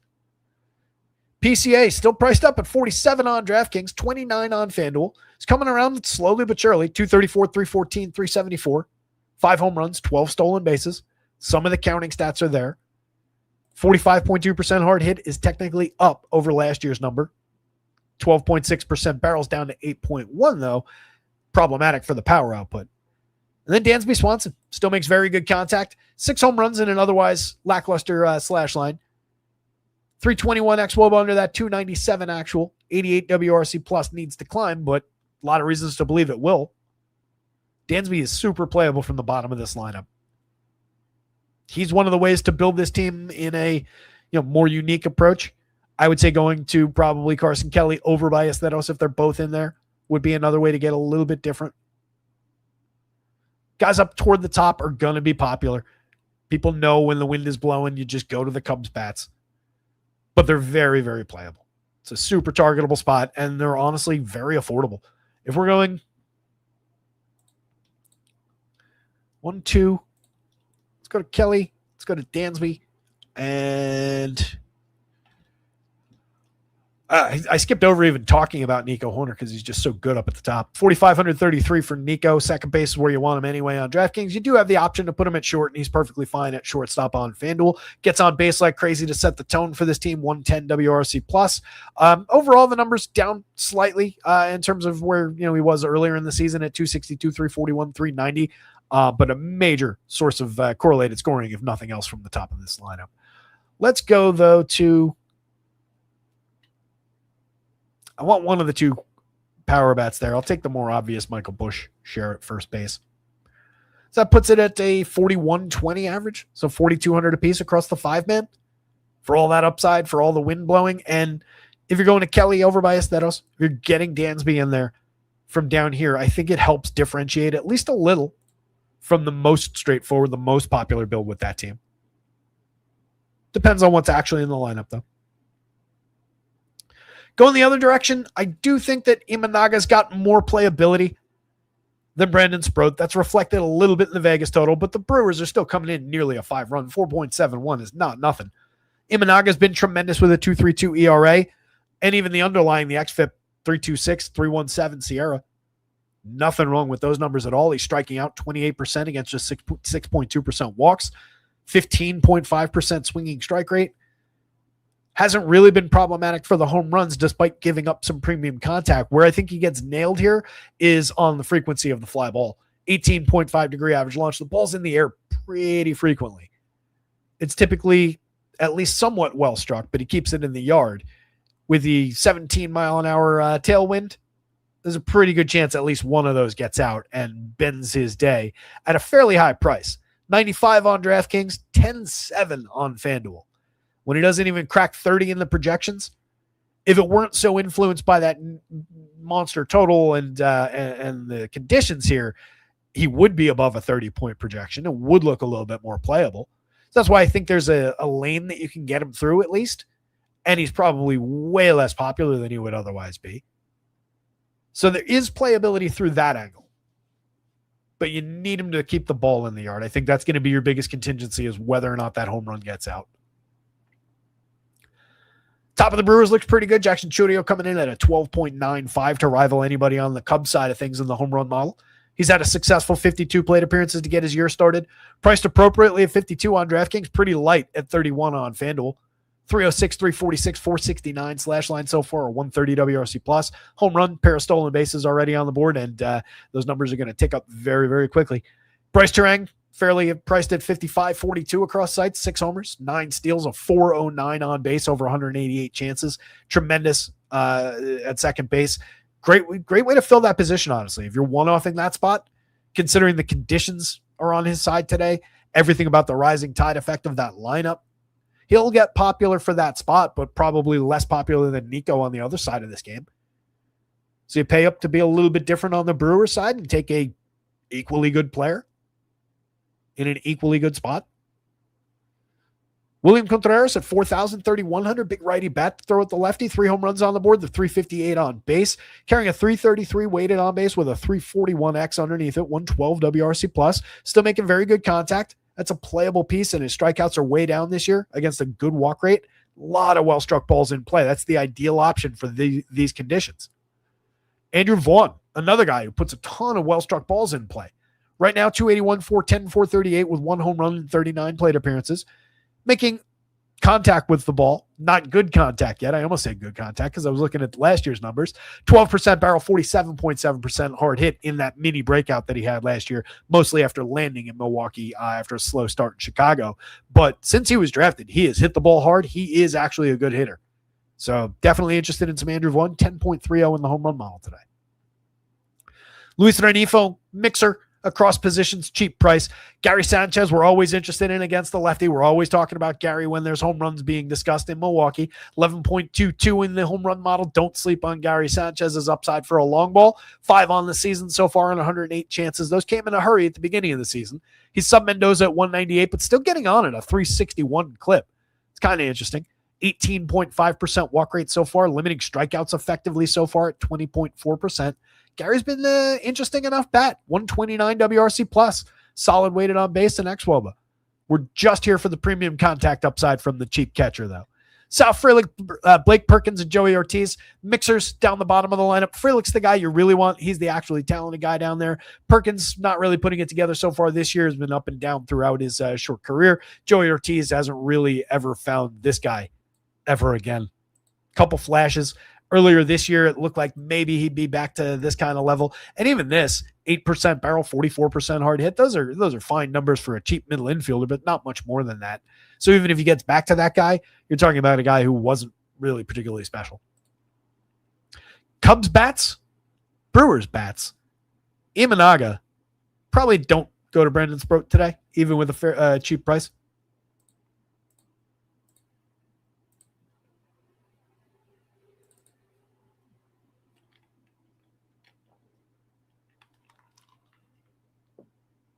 Oh, the troll's back.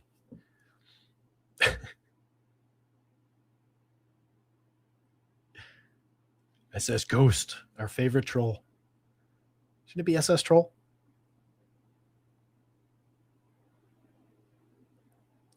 They didn't have DVDs in the 80s. Meach took down 10K with knowledge. Clint Woods won plenty of contests. Whatever, man. Your trolling is boring. If you don't like it, leave. I mean, it's not even if you don't like it, leave. It's if you don't like it, come up with something creative and original to say. You've been saying the same thing for every time you've been here. It's just boring. It doesn't even make sense. And knowing what you're talking about baseball, being successful at building DFS lineups, making money doesn't necessarily mean you're good at managing money or having money, not spending more than you make. So I don't even think there's correlation in what you're saying, even if it were true. You've been exposed as a fraud a long time ago. What would the fraudulent part be? I'm very curious. I'm super curious about obviously I know baseball, which is pretty much all I'm here saying. So I'm real curious about what you think the show should be, what you think the fraud is. It's such a weird, like silly, foolish troll. Makes no sense. Anyway, get back to me on that. Coors Field, Rockies 4-4-0 implied. Going up against the much better starter in this one. Pair of lefties going.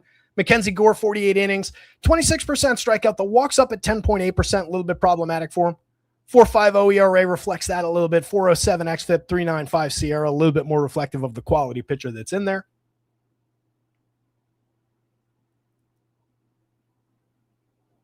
You don't know the game, you know how to read off your Excel spreadsheet. Clearly, yeah, that's all you need. You just give somebody these numbers and they know everything that you need to know. Like, I just don't get that as like a general criticism. You've said that before. Spreadsheet. Like, do you not understand this is a visual aid for you? Like, for the people watching the show? Like, I can pull up the early slate right now with none of it. Talk about that.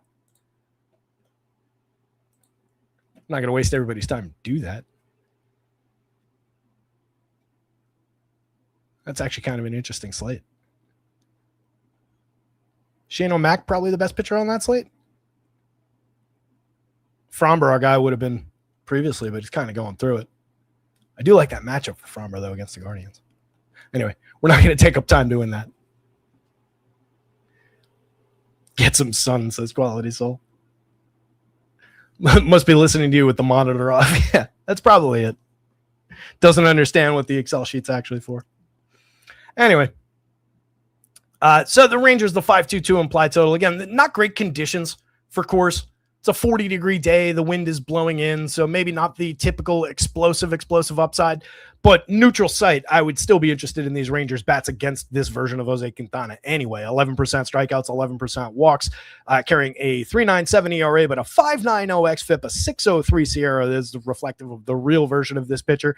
So bumpy as the Rangers can be from time to time. No Corey Seager in the projected lineup. I believe he landed on the IL. Just plenty of upside anyway. But there are plenty of upside spots on this slate. That Wrigley game that we just talked about, a bunch of mid-4s, several other teams above 5. So you don't need to go to Coors. I think it probably renders Coors a little bit lower owned than it would be on a lot of versions of this slate where the wind's not blowing out at Wrigley and so on and so forth. So that Rangers total is at least interesting. They'll be the more popular of these teams. And that leads us to the Rockies a little bit. 4.40 implied totals, not nothing. Mackenzie Gore, good as he is gettable. He's given up a 10.9% barrel this year.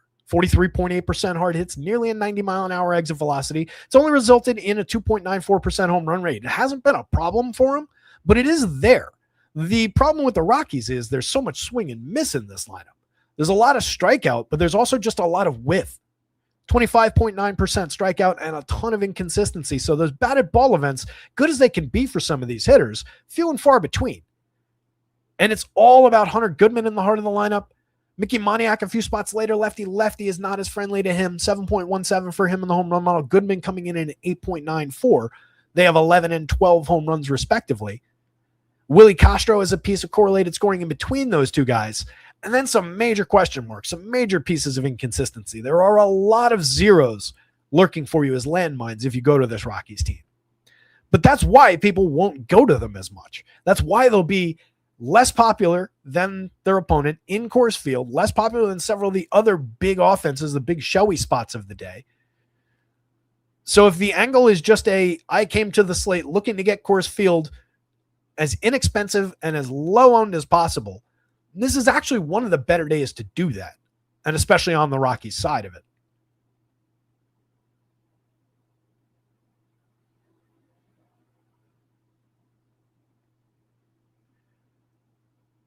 Brooklyners are living in a... Do you not know what an apartment is? Why do you think I live in a trailer? How many trailers do you think there are in Jersey City, New Jersey? So weird. It's funny how all of you listen to YouTube DFS advice who all say the same plays, which raises ownership past 30% on bums. Yeah, I don't think that's an accurate comment.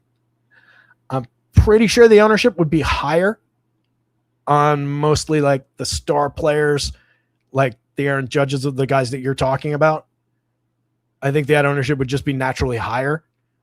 I think if anything shows steer ownership toward like spots that end up lower on than they ought to be, leverage spots. I think shows do a pretty good job of putting people on good plays. It's weird.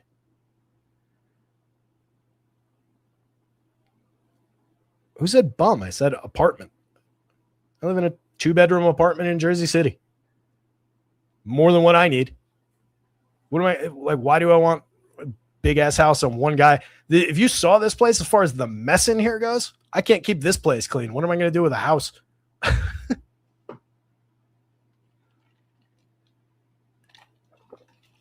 House says just block him. I don't care. It's just I'm trying to help him out with his trolling. It's not good trolling. It's just boring. Definitely derailing and slowing the show down. Anyway, so Mackenzie Gore between the two pitchers, 8,000, 8,400. Based on the strikeout potential here, plenty of playability for him. There is the downside, of course, field that is baked into those prices. So absolutely, you can play Mackenzie Gore. He was coming through Game Sims as one of the more effective options from the Fangraphs Game Sim. He was coming through my process a little bit lighter than that, but still plenty playable. Still one of the better projections overall on the board. And that is a great bargain price. You just know what the downside is. I think he comes through probably a lot less popular than he would be on a lot of other versions of this slate. I think, yes, that's exactly right. They don't have anybody who gives constantly terrible picks. We've been through this. Like, you're just going backward. You're going in circles, man. Come up with something new and original. Jesus. It's so boring. You should give it an actual job. Why would I want to go to work for somebody when I could do this? Makes no sense. It's also weird because most of the stochastic staff is still friendly in the Discord. Yeah, I mean, like, I'm good friends with EMAC, who's in my Dynasty League. Like, I'm on speaking terms. I was never like friends with anybody over there other than like EMAC I made friends with. But I've always been on speaking terms with everybody. I crashed what's the face? Eric's show on Golf Show a couple of weeks ago, just for the fun of it. I actually still have my administrator rights on their YouTube channel over there. Now, we've been over why that job and I parted ways. And what's funny about that comment too, actually, thinking about it, I actually stayed on for 6 months doing content after I had been let go on the back end from the customer service job. We parted ways on the customer service thing. I didn't actually stop doing content for them until I started my site. That's the funny part. So your comment makes even less sense. Anyway, Rangers, top of the board. Brandon Nimmo up top, 5,000, 2,800. Very fairly priced on FanDuel for a Coors Field game. Look how cheap the Rangers are. Not a single player above 3,000. You get Josh Young at exactly 3. This is Coors Field against Jose Quintana. Take advantage. They're super cheap, and people will go to them probably a little bit less than they ought to.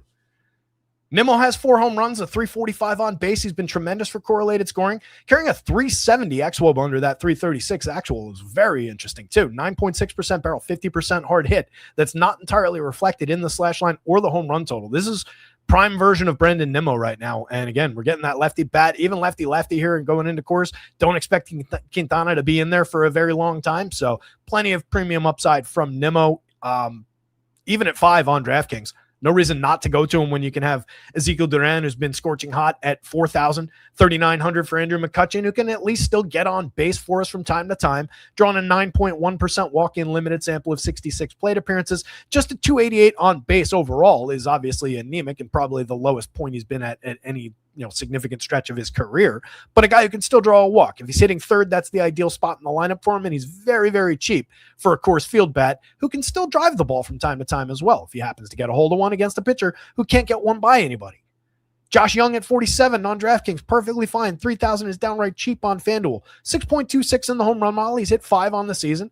carrying a 301, 350, 472 slash line, a 132 WRC plus, hitting the ball squarely with a 46% hard hit, just a 5.1% barrel, more a line drive, authoritative type hitter, but not a major home run hitter. That's what this lineup lacks right now. Jake Berger could be that guy. He's got 8 on the season, solid barrel rate, 47.1% hard hit, a little bit of inconsistency, not enough walk upside for him to be one of those complete true 3 outcomes hitters, but does have realistic power potential in Coors Field righty bat against this struggling lefty. There's upside there. If you get Kyle Higashioka in the game, 3,200 for a cheap catcher who the entire point of having Kyle Higashioka in this lineup would be to have the right-handed bat who's able to barrel the ball from time to time and just hunt for that cheap catcher home run.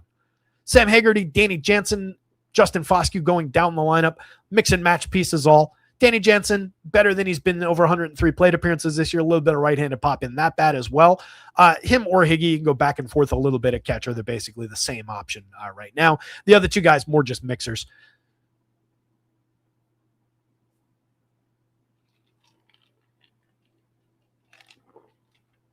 Special Vet Op says, wow, is he a donkey telling everyone to play Coors and Wrigley?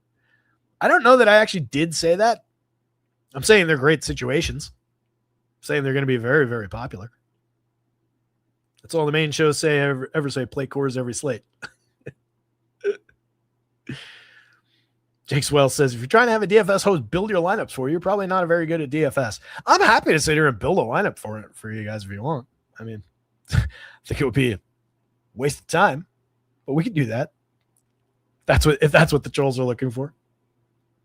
I just love, I would love to hear what the trolls think the show ought to be. You know? What else are you supposed to do but sit here and talk through the slate, talk about the options, talk about baseball? I'm not going to say Coors isn't a spot that's likely to explode for a bunch of runs. It is. So is Wrigley. But I'm saying everybody and their brother's going there. I'm pretty sure I'm giving you the right advice. Anyway, Mackenzie Gore, playability.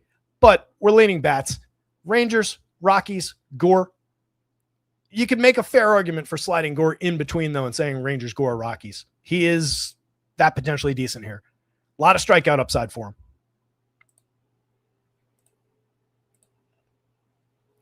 A's and the Angels. JT Ginn. Again, I think Ginn gets a little bit popular as just like a value pitcher du jour. He was a buzzy 2-start pitcher this week in season long. Guy got picked up off a lot of waiver wires, including mine. 75, 71. He's an effective enough pitcher. He's pitched with a 3.12 ERA, 4.01 xFIP, 4.23 SIERA to start the season. These are more who he is. If we look last year, he was effective, struck out more hitters last year in 16 starts, 90 and a 30, struck out 25.3%. Pitched to a 5.08 ERA, though. 3.52 xFIP, 3.57 SIERA. That's why I say the 4-run is probably more the pitcher that he actually is. But I also think he's more a 22 to 24% strikeout type pitcher when it's all said and done. So we've got a little bit more upside for K's than he's shown. You've got that coming through this Angels lineup. Plenty of strikeouts, 27.3% so far this year, 25.2, 24.5 the last 2 years for the same group of hitters. Even their best bats have plenty of strikeout potential. It's just, what do they do with the downside of JT Ginn if they find it? So far this season, he's been very effective at limiting contact, though. 6.5% barrel on an 8.4 degree average launch is nothing. 33.9% hard hit, 87.4 miles an hour of exit velo. He's been really good at inducing weak and medium contact. He's been grading out excellent for location and pitching plus. A little bit light as far as the stuff plus goes, but at least one well above average pitch. He's usable. I don't have a ton of faith, but he projects out nicely. There's a little bit of additional ceiling beyond that with the Angels' strikeout potential. I think the downside is reflected in the 4.35 implied total. It is a both sidesy situation where 4 of these guys are coming through in the home run model as far as premium home run picks. So there's give and take here. If he gets stupid popular for the cheap pricing, especially concerning on DraftKings, I think at 75, then you have to figure out ways around him, or you just have to embrace the popularity and get different in combinations elsewhere. What I don't love is the idea of Ginn plus Coors, Ginn plus Wrigley, probably going to be very, very popular weighty combinations that you're going to be struggling to leverage yourself against. So not the best.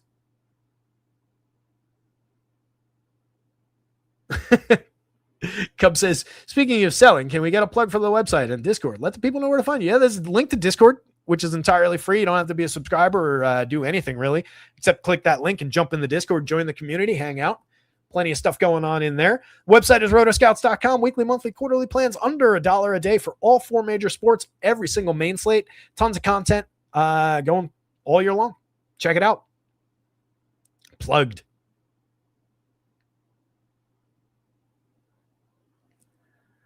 He's selling a product based on spewing out random stats on every game and every player. Well, the show is talking about every player and their stats. The show, if you haven't noticed, is free. The website is the projections for the players, and you would want all of them. If I didn't include all of them, people would be like, hey, I'm paying money. Why am I only getting 5 player projections here and 2 pitchers? Doesn't make sense. That's a really stupid troll.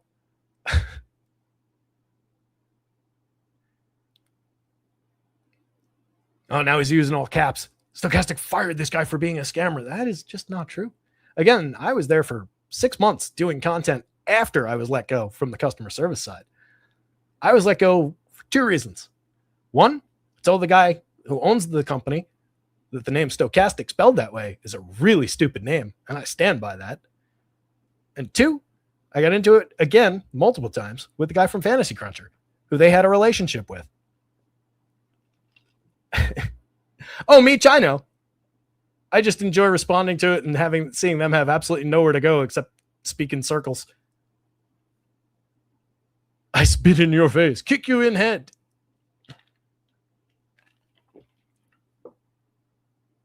You and Adam the fraud both got canned for being frauds. Yeah, Adam, who makes hundreds of thousands of dollars, if not millions of dollars every year doing this, and posts his wins. Total fraud. Yep. Knows nothing about what he's talking about. You tell him I said so. What a ridiculous comment. Athletics, Angels, solid mid-force totals for both these teams too. We talked about JT Ginn. Going the other way, I have no interest in Walbert Arena. 77-76. Feels a little bit expensive. 21.8% strikeout against a 14% walk in his 5 outings. His 27 1/3. He's pitched to a 3.29 ERA, but has a 4.51 xFIP, 4.74 SIERA. I think are more reflective of the actual talent. He has been keeping the ball down. He has been limiting power, exit velocity, inducing weak and medium contact. He's been somewhat interesting for that. But the A's have a lot of thunder in this lineup, and it's showing. 4 guys above the magic number there, the usual suspects up toward the top, but one of those 4 home run pick of the day, because I wanted to get to a team that wasn't the most obvious in the world, wasn't the Cubs, wasn't the Rangers, wasn't the Yankees. So I went with these A's, and I think maybe we sneak through it, that 4.76 total, with this team just being kind of interesting against this pitcher. Really intrigued by the A's. I think they're a lot less popular than the teams I just named in those more glaringly obvious spots. And again, on a day where the wind's not blowing out at Wrigley, this is just one of the more appealing spots based on the matchup, based on the baseball of it. That's a true total for the A's. The Wrigley total is greatly influenced by the conditions. Kurt's the top of the A's lineup, 56, 4,000, 8 home runs, 5 steals, a 432 on base. Any concerns about the slight downturn in Kurtz's power output are completely alleviated by the absurd on base skills, the 21.4% walk, a 404 weighted on base with a 402x, 156 WRC plus, and he's still making elite contact that is almost exactly where he was last year. Hard hits are up by almost 10 points. Barrels are down by 0.7. Not concerning at all. The pace of home runs will catch back up. He's an absolute monster at the top of the lineup. 14.98 leads the team, not the home run pick of the day. Shea Langoliers, 59-38. Very expensive at catcher, but entirely deserved. He's got a dozen home runs. He's also carrying a 337, 396, 609 slash line. The best stretch of his career by significant margins. He is much, much more than just that empty power bat that he used to be. Major strides over the last couple years. Love him for a power today. 12.56 in the home run model. Not the home run pick of the day. Tyler Soderstrom, 4,400, 3,000. 5 home runs on the board. Sub Mendoza at 195, kind of like Brent Rooker at 196. Problematic as far as the batting average, the 281 on base that both those guys share. 384, 375 slugger, both uncharacteristic. Same with those ISOs. 295 weighted on base, 290 weighted on base. Better, but still uncharacteristically low xWOBA numbers for both players. But both guys, double-digit barrels, well into the double digits for barrels. 47+% hard hits for Rooker, 45.7 for Soderstrom. Rooker at 12.76 in the home run model. Love the righties upside for the long ball. but I took the lefty as the home run pick of the day. Tyler Soderstrom, 11.06 in the model. Home run pick of the day, because why not? He'll be lower owned. He fits into the outfield and first base on FanDuel. Outfield only for 44 on DraftKings. Love the price. Really like the player. Like the upside. Like the continued upside for improvement as the season goes on. And love the matchup against Wilbert Urena here. Going down the lineup, Henry Bolte, really interesting rookie. 2,925. He's only got 15 plate appearances under his belt. He's got power. He's got speed. He's got the ability to hit for average. That's an intriguing piece that people are probably going to be sleeping on, even among people who go to the Athletics today. So given the upside there, that's really compelling. And the price really helps you get to this team. And, if you're, it's just top line it. Top five, that helps us bring it down to 47.40 a piece. That's still pretty expensive. So we go 1, 2, we'll take Rooker along for the ride, and then we'll go with Kurtz. We'll leave Langoliers on the shelf on four. Actually, you know what? See, that's where I run into problems with the A's on DraftKings, because I want to have that big catcher bat. But I think that's the right way to probably think it through. We'll take a cheap catcher from a different team. We'll go with the home run pick. We'll go with Rooker. We'll get Kurtz in there. And then we'll take a cheap Zach Geloff here at 37. That brings me to 43. And I maintain most of the upside of that. I take the most expensive bat and a crucial catcher position out of it. It's obviously an inconsequential price difference if you want to just swap Kurtz for Langoliers there, which makes a ton of sense on DraftKings and would build in a second one. But that's an effective way to bring your price down. Probably helps differentiate any ownership. I don't think there's really ownership concerns with this team anyway. But Bolte's really interesting. And Zach Geloff probably on more people's radar because he's found some success lately. Really filling out as far as the premium contact goes. 5 home runs, 3 stolen bases in 93 plate appearances. Looking like Zach Geloff from a few years ago. But he's still cheap. I like him a lot better than Jeff McNeil, than this version anyway of Lawrence Butler, who's really been scuffling at the plate so far. And then Darrell Arnaiz, who has found his way into a few lineups recently on FanDuel for me at either second or third base, just because he's been so dirt cheap that it's just been, all right, that all fits together and bang, we'll put him in there because he's cheap. Hasn't done much, but at 268, 342, 324, it's not been an empty 81 plate appearances either. He's loosely playable, low strikeout, put the ball in play, need to succeed by BABIP. On the Angels side, much as JT Ginn is on the board, the Angels are as well. That's probably a near 1-to-1 type hedge position, especially if Ginn gets popular. That would make me want even more of the Angels bats potentially to hedge that position off with any share that I got. 4 guys above the magic number here with Neto, Trout, Soler, and Joe Adell, all at 10 plus. 7, 11, 8, and 6 home runs on the year. I feel like the pace for everybody has cooled a little bit, but we're still talking about major batted ball events. Double-digit barrels for 3 of those guys, including Mike Trout, just looking like the Mike Trout of old at 22.5% barrels, 51.4% hard hits. He's got 11 long balls to lead the team, 244 ISO, a ridiculous 422 xWOB under that elite 388 actual. Not many players better than Mike Trout. Depending on who you read, might be on the trade market this year. We shall see.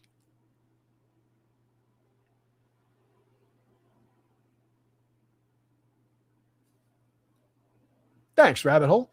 Rabbit Hole says, Terry's live is always a treat. No other channel gives research and info like he does. Appreciate you, buddy. Jack Benson asked, going back to that question that was brought up by the trolls. Hi, do I have to, not that Jack is a troll. Jack asked, I think earnestly, do I have to play Coors Bats and Cubs too, or can I pivot today? I don't think you have to.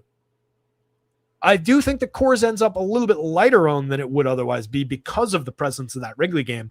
But there are so many spots like the Yankees at the beginning of the day, like even a underrun, let's say, in terms of that implied total Dodgers team late in the day, but more specifically like these Angels, or like these A's rather, at a 476 implied total that I just talked through. And quite honestly, like these Angels against what'll probably be a popular value pitcher. There's good spots like that. This game obviously is silly at the 5.90, and this game right here at the 5.21. But you've got multiple high 4s, a bunch of mid 4s, and another 5+ in the Bronx. So there's plenty to work with where you don't need to go to those games. Or you can go to those games in a lighter sense. You can get to the Brewers side of the Cubs game for one thing. They'll be the lighter owned of those two teams. You can get to guys like Dansby Swanson down lineup from the Cubs who will be lighter owned at a cheap price.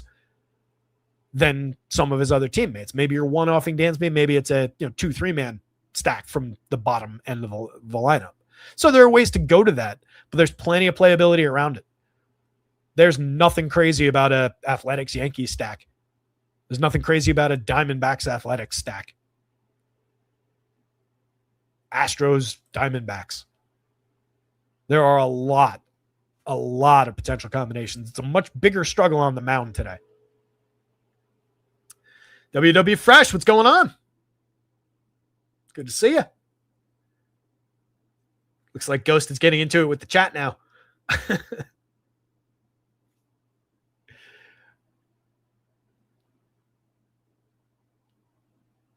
Oh, Clintwood feeding the troll. Good stuff. Let me know if it gets egregious. We'll do some blocking. I don't think I've ever blocked anybody. Pretty sure. Even back with the other plays. I timed a couple people out because they were like way over the line.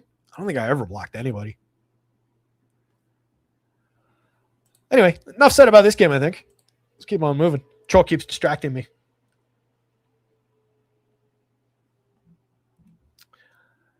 WW asking, do you have any ownership projections on pitchers on FanDuel? I can speculate.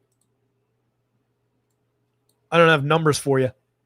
Ownership projections, something I haven't really cracked well enough. I'm still working on it on the back end. I was showing something off in Discord the other day, but I never gotten it reliable enough to where it's something I would want to put out there, something that I would ask people for money for.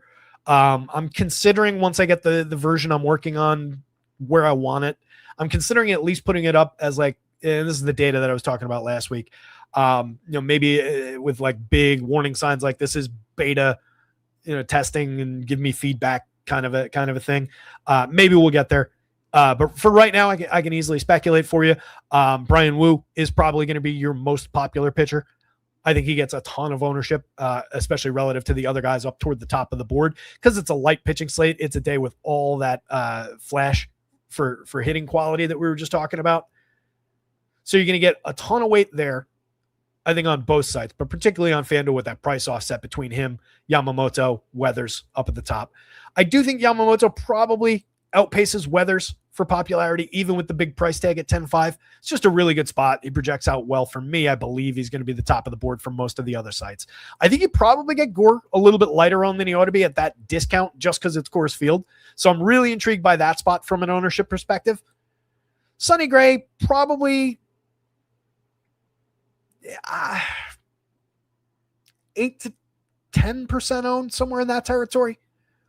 I think each one of these is a little bit higher than that. Right, you're probably looking at 18 to 20, 15, 12 to 15, somewhere around there, probably 10 to 12, 10 to 12. I've assigned too much already.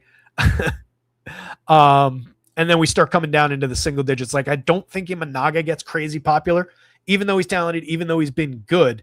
You're taking your chances with the conditions in that ballpark, but neutral site, that would have been a really appealing spot for that pitcher against that team. 10-7, I think, would keep ownership lighter on him anyway, even in a neutral situation.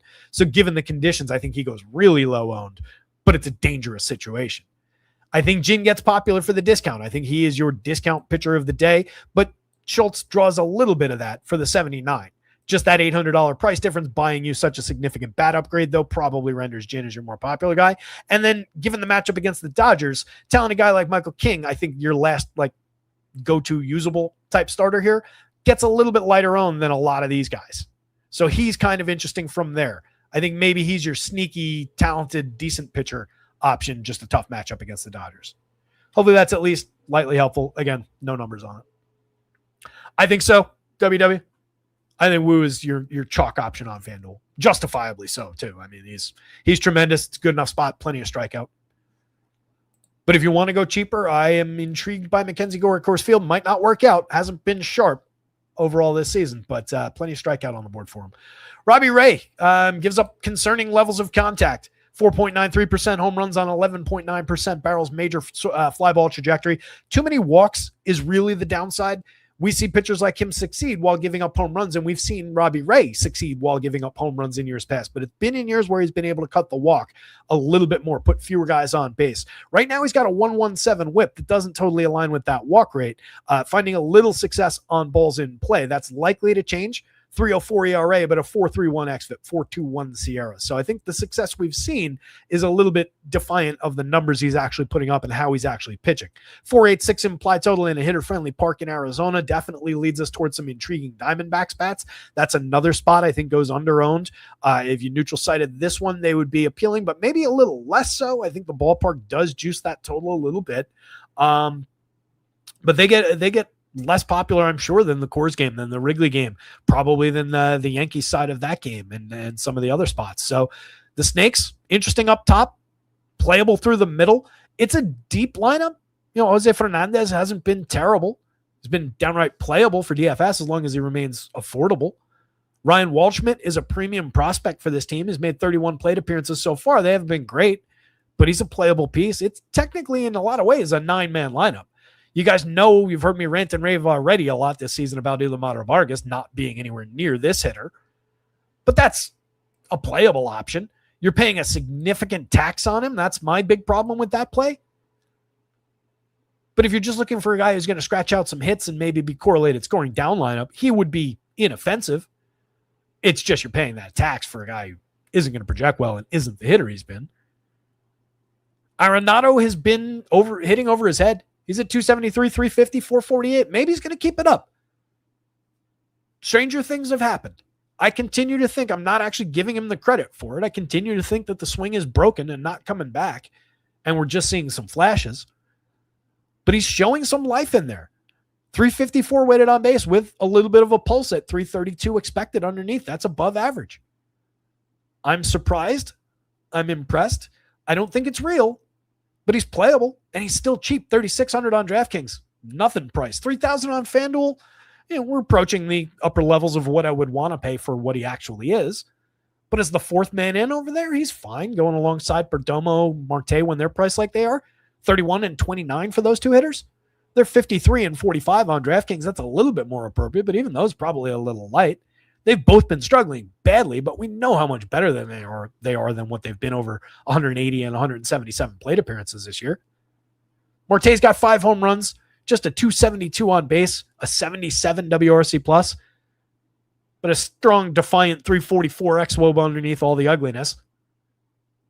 Corbin Carroll in between those two has 7 home runs, 6 stolen bases, 278, 395, 43 slash line, 265 ISO. He's been tremendous. Carrying a 403 weighted on base with a 379 expected underneath it. 13.5% barrel rate to lead this team by a pretty wide margin. Not counting Ryan Waldschmidt's in what's probably 5 batted ball events. Perdomo's really going through it. 226, 343, 356. If it was 536, we wouldn't have anything to worry about. 343 on base, though. At least we're getting on base. At least we're getting opportunities for correlated scoring. He's got a 101 WRC plus, so we've been providing a little bit of run creation. We know that the power can come back a little bit. The opportunities for stolen bases will be abundant as long as he's still getting on base. He's not striking out. He's drawing a major walk rate. It's a really interesting bat in the 3 spot, middle infield. Not a bad option. At worst, he's not a bad option, and we know he's got major ceiling beyond being not a bad option, going up against a super gettable lefty. And he's not the type of hitter that's going to feed the strikeout upside for Robbie Ray.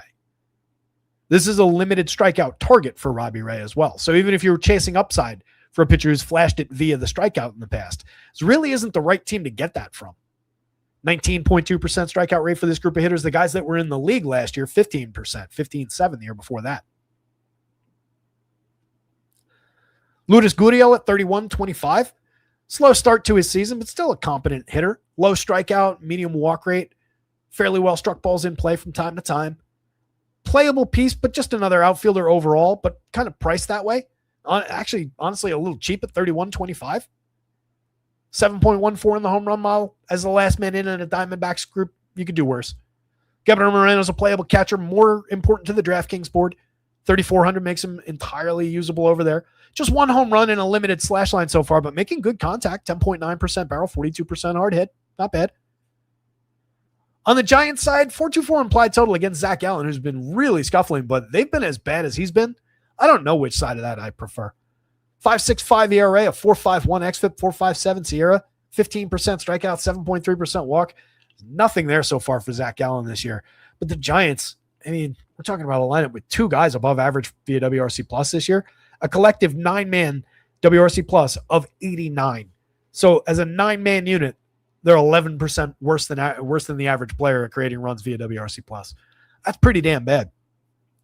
And two of the guys above average, Luis Arias, kind of a limited DFS contributor, I'll say. Slap hitter who's entirely reliant on BABIP and then getting driven in by players better than him. And then Casey Schmidt, who's been really interesting. 297, 344, 531. 8 home runs to lead this group. Making great contact so far. I don't know how much of that is actually real. He made pretty good contact last season. 348 plate appearances. He had 12 homers, but slash 237, 305, 401 for all that decent contact. Had a 307 weighted on base with a 328, just a little bit above average xWOBA. Wasn't at this level of contact, though. That's what's driven this surge. But odds are Casey Schmidt is more the guy that we saw last year than what we've seen in this breakout. Rafi Devers has been really limited to start this season. 5 home runs, a sub 300 on base is uncharacteristic. 297 WOBA with a 266 xWOBA is miserable. Really struggling, but he's going to put the pieces back together. We saw him do this just last year. Came out of it just fine on the other side. If you're going to the Giants, you're going to Rafi Devers. And against Zach Gallen, with all the contact that's going to be available, with the 10.1% barrel he's allowed so far, 44.6% hard hit, 90.6 miles an hour of exit velo, all 3 indicators way above our emergency threshold. Love the upside for power. Willie Adames, Matt Chapman, 2 guys who are better than they've been. Limited slash lines for both, sub 300 on base for both. There's your problem, San Francisco. We know those are good power bats when they're going, right? If you're going to the Giants, you're going to those 2 players. It's partly because they're on this team that you would go here at all. There's nothing about this year's numbers that would justify those shares. It's entirely about who those guys have been in the past. They're not even making good under the surface contact. When I say nothing, I mean nothing about what's going on right now. So that's a faith-based play. You're putting a little bit of stock maybe in that 4.24 implied total and how bad Zach Gallen has been. That's all that's going on for Willie Adames, Matt Chapman right now. I do still really like both their chances to pull out of it, at least somewhat, at least for power. But again, that's faith-based. That's looking back in time over these years. Not much here. At least Willie's around average. You could give him that much. 3 home runs, 234, 265, 356, though. Ouch. Drew Gilbert, Jesus Rodriguez, Harrison Bader, mix and match options at their positions going down the board. Nothing special going on with any one of those hitters. Again, problematic Giants. Probably does help me decide that between the 2 things, I do like Zach Gallen a little bit better than the Giants, but that's not saying much. This is easily Diamondbacks, Robbie Ray, Zach Gallen, Giants. And Zach Gallen. Actually, I really shouldn't put him on top, but it doesn't matter. He's really low end. 339 implied for the White Sox, speaking of really low end.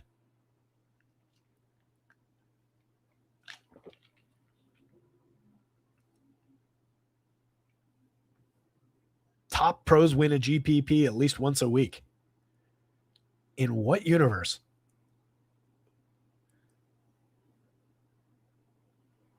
That's a stunningly ignorant comment. Oh, boy. Meech, yes. My mom was born in Cuba. Lived there till she was 10 or 11.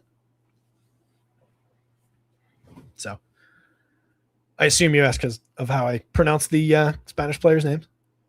It's obviously something I do intentionally, but I do speak a little bit of Spanish.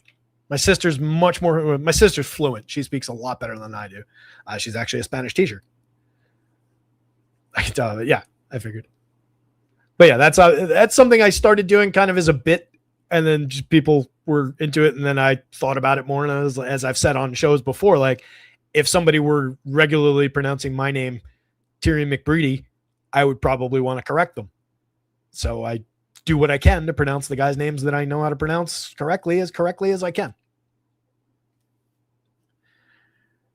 So here's the game where Brian Wu is going to be mega chalk, I think, on both sides. 9,000, 9,100, totally justifiable. He's really good. 3.91 ERA, a 4.14 xFIP, 3.89 CRE. He's better than those numbers over 9 starts this season. We saw that last year. 22.3% strikeout against a microscopic 4.7% walk rate. That's what these Mariners target is, medium to high strikeout rates against really low walk rate. Strikeout minus walk is a great indicator of future ERA. Right now, 17.5. That can go up. That was at 22-2 last year. He had a 27.1% strikeout against a 4.9% walk. That's the upside. 2.94 ERA, 3.33 xFIP. That's where Brian Wu can get back to. Love his opportunity to start that today. 23.7% strikeout rate for this group of hitters. The guys that were in the league, those are skewed sample sizes, but you've got some obvious strikeout targets in this lineup from guys that we've had for a minute. And the additions this year, good as they've been, Munetaka Murakami, outrageously good, but a 33.2% strikeout rate. He's hit 17 home runs to go with it. We love this player, but I like Brian Wu's opportunity to get him a couple times. Maybe it's a back and forth. Wu has given up some premium contact, and he is a fly ball trajectory pitcher, so that's leading to an 11.91 in the home run model for Murakami, 10.25 for Colson Montgomery. I don't think it's by any stretch a hedge situation where for, X amount of Wu shares, you need Y amount of White Sox shares. But I think throwing a dart or two at the two obvious White Sox with a couple of their friends, not the craziest idea in the world on a slate where people are going to be going to the obvious targets in droves and everybody else will be low owned. You could take the lowest owned of that bunch against the best pitcher in a pitcher's park. Probably a little misguided, but there's upside in those two players. And then there's upside in some of the correlated scoring guys like Sam Antonacci, a little bit around Miguel Vargas, a little bit around Chase Meadroth. I wouldn't probably chase multiple, I want the two big bats in Murakami and Montgomery, and then I probably wouldn't chase the Kelnick share to stretch it out to 5 men. I think I'm okay at 3 if I'm going White Sox at all. Kelnick's interesting. 44 plate appearances. He's hit a home run. He's got some really interesting batted ball events that are in line with what we've seen from him when he's gone right in years past. There's going to be tons of strikeout, but if he can continue to draw walks, and this is a nothing completely meaningless sample, he probably immediately craters back to this level of walks, and this goes back up to that level of strikeouts. But if all of our ifs and buts come true, there might be a player there. He's very, very cheap. His actual full shake at a major league career has been a lot of stop and start, a lot of limited action, some through his fault, some through injury, some through just mixed opportunities. If he's in this White Sox lineup, if you're stretching out and playing a bunch of shares of them, he's on your board. If you're building one White Sox lineup, it's probably a 3-man, and he probably doesn't make the cut. Tristan Peters, Drew Romo, mix and match guys at best. Meadroth, hit tool focus player. Has been interesting, though, getting on at a 335 clip, 101 WRC+. Antonacci is also hit tool focused. Little bit of pop in the bat. He's stolen 3 bases. He's gotten on at a 383 clip in 109 plate appearances. He's got a 130 WRC+ that's really interesting. 362 weighted on base against a 400 xWOBA is really interesting. Doesn't strike out, medium walk rate. So that's your piece for correlated scoring. Again, you're probably there, and there as a 3-man. It's the most obvious way to build with this White Sox team, but that doesn't mean it's not the right way to do it. On the Mariners side, going up against Noah Schultz, 7,379. Again, hasn't really flashed the talent at the major league level yet that we know is in there somewhere. Probably needs a little bit more seasoning given the 20% strikeout rate against the 16.8% walk. 4.91 ERA with a 5.11 xFIP. He's quite a bit better than that. One of the top pitching prospects in baseball. Just needs to put the pieces together. 73.79 is at least inoffensive price. It's a pitcher-friendly park. It's a Mariners team that's really been scuffling throughout most of the season. No Cal Raleigh. He's usable. It's probably not going to go your way. But if you're just mining for options at cheap prices on a short pitching day, I think Schultz is more than usable. Mariners bats coming back the other way would probably be more of a must of a hedge position against any Schultz shares that you take. I don't think they look great given the 419 implied total against the rest of this board. But I think if you do have Schultz in a bunch of lineups, you're going to want some Mariners in at least a couple few on the side. Julio Rodriguez would be a big part of that. 5.28 in the home run model so far. He's got 7 on the season. Schultz, we don't know what it's really going to ultimately look like. So far, has been good at inducing weak and medium contact, not giving up the long ball, even with the mixed results so far. So that's cutting down the Mariners' power output a little bit. But you get good sequencing opportunities around a guy like Julio when he's going right. Excellent at getting on base, stealing bases, wreaking havoc out there. Rob Refsnyder, if he's leading off, is very interesting against any lefty, particularly an inexperienced lefty, and particularly when you get Refsnyder as cheap as he is at 22-23. He's been terrible over 66 plate appearances this year, uncharacteristically bad. All of that, I think, has been against lefties, or at least the vast majority. So just not doing his job right now. But we've seen how good he can be in this platoon situation in years past. Josh Naylor's only 42-29, significant upside there. 5 home runs, 10 steals, slowly but surely bringing the lineup. 343 xWOB is the big indicator under that 305 actual. We know that Josh Naylor has every opportunity to put it back together based on what we're seeing out there. It's just slow coming around. Randy Arozarena at 45-33. Fire away. 301, 386, 445. Utterly carrying this team right now. 4 home runs, a dozen stolen bases, a 143 WRC plus, one of the few productive players that they've got. Mitch Garver, mix and match catcher, 25-25 against a lefty. You do have right-handed power upside in Mitch. JP Crawford, if he's in the lineup, mix and match quality there. Do we have this lineup actually? He's probably not going to be in the lineup because they called the kid up. And lefty's probably not going to work for him either. I think he also took a bump over the weekend, didn't he? JP Crawford? We don't have it yet. Let me see if...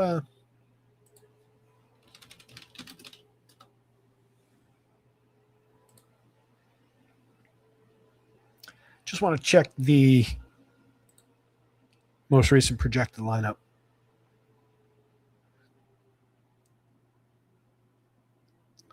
Reffy, Julio, Naylor, Arozarena, Crawford, Garver, Young, Joe, Emerson is what Fangraphs has it as. So they're going, all right, so they're going Crawford in and then Emerson down there where Leo Rivas is, which probably makes some sense. Either way, Crawford off to a successful start where we expect him at a 363 on base. Successful in terms of getting on base, being a piece of correlated scoring. He drove a couple balls at the beginning of his season. He's got 6 home runs on the board in 171 chances. But overall, I think has been a little bit overblown as far as any kind of power breakout. 8.8% barrel, 38.1% hard hit is pretty pedestrian. Johnny Peretta, if he's in the lineup, mix and match quality at the catcher spot. Cole Young, same deal in the infield. And then Emerson.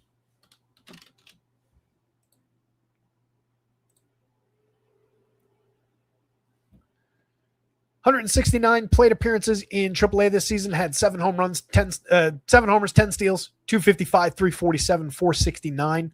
Last year in 600 plate appearances, the bulk of which came at high A. 412 plate appearances at high A, followed by 161 in AA, and just 27 at AAA last year. Overall, combined 600 plate appearances, 16 home runs, 14 steals, a 285, 383, 458 slash line, a 129 WRC plus, 17.5% strikeout, 11.8% walk. And he did all that at age 19. Went from high A to AAA as a 19-year-old. Kid is one of the top prospects in baseball. If he's going to be in the lineup. He's just not in this projected.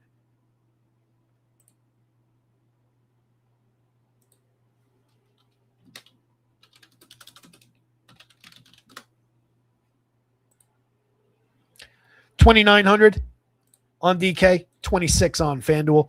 Very nice price for the kid, who is a lefty bat, which we'll take care of right now.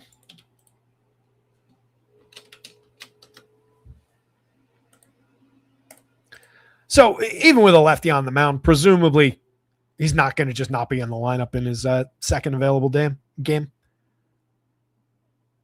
So good option to round things off down the bottom of the Mariners lineup. Overall, Brian Wu with a bullet, top of your board. Mariners bats, Noah Schultz, White Sox bats.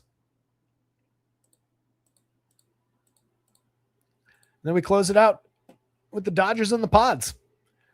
Yoshi Yamamoto, 97, 10, 5. Very expensive, but comes in with the highest projection on the board. 24.6% strikeout against just a 5% walk rate. Pretty tremendous. 19.49 is one of your better strikeout minus walk rates on the board. 3.60 ERA with a 3.37 xFIP, 3.37 SIERA to match. He's just given up a little bit of premium contact so far. Been hurt a little bit by the long ball, 4.10% home run on a 10.3% barrel, 40.4% hard hit. 89.3 miles an hour of exit velo. Little bit of downside as far as the power, but there have been few guys on base, 1.0 whip on the nose, and so few walks that it doesn't really tend to damage him. 2-run shot, it's not great at these prices, but it's not going to knock him off the top of the board. If he gives up more than that, which would be uncharacteristic, then you're dealing with a problem. If he's at 4 runs, no quality start on FanDuel at 10-5, then you're dealing with an issue. Even on a shorter pitching slate, those expensive pitchers, when they become more like the human pitchers, really get ugly in an awful hurry.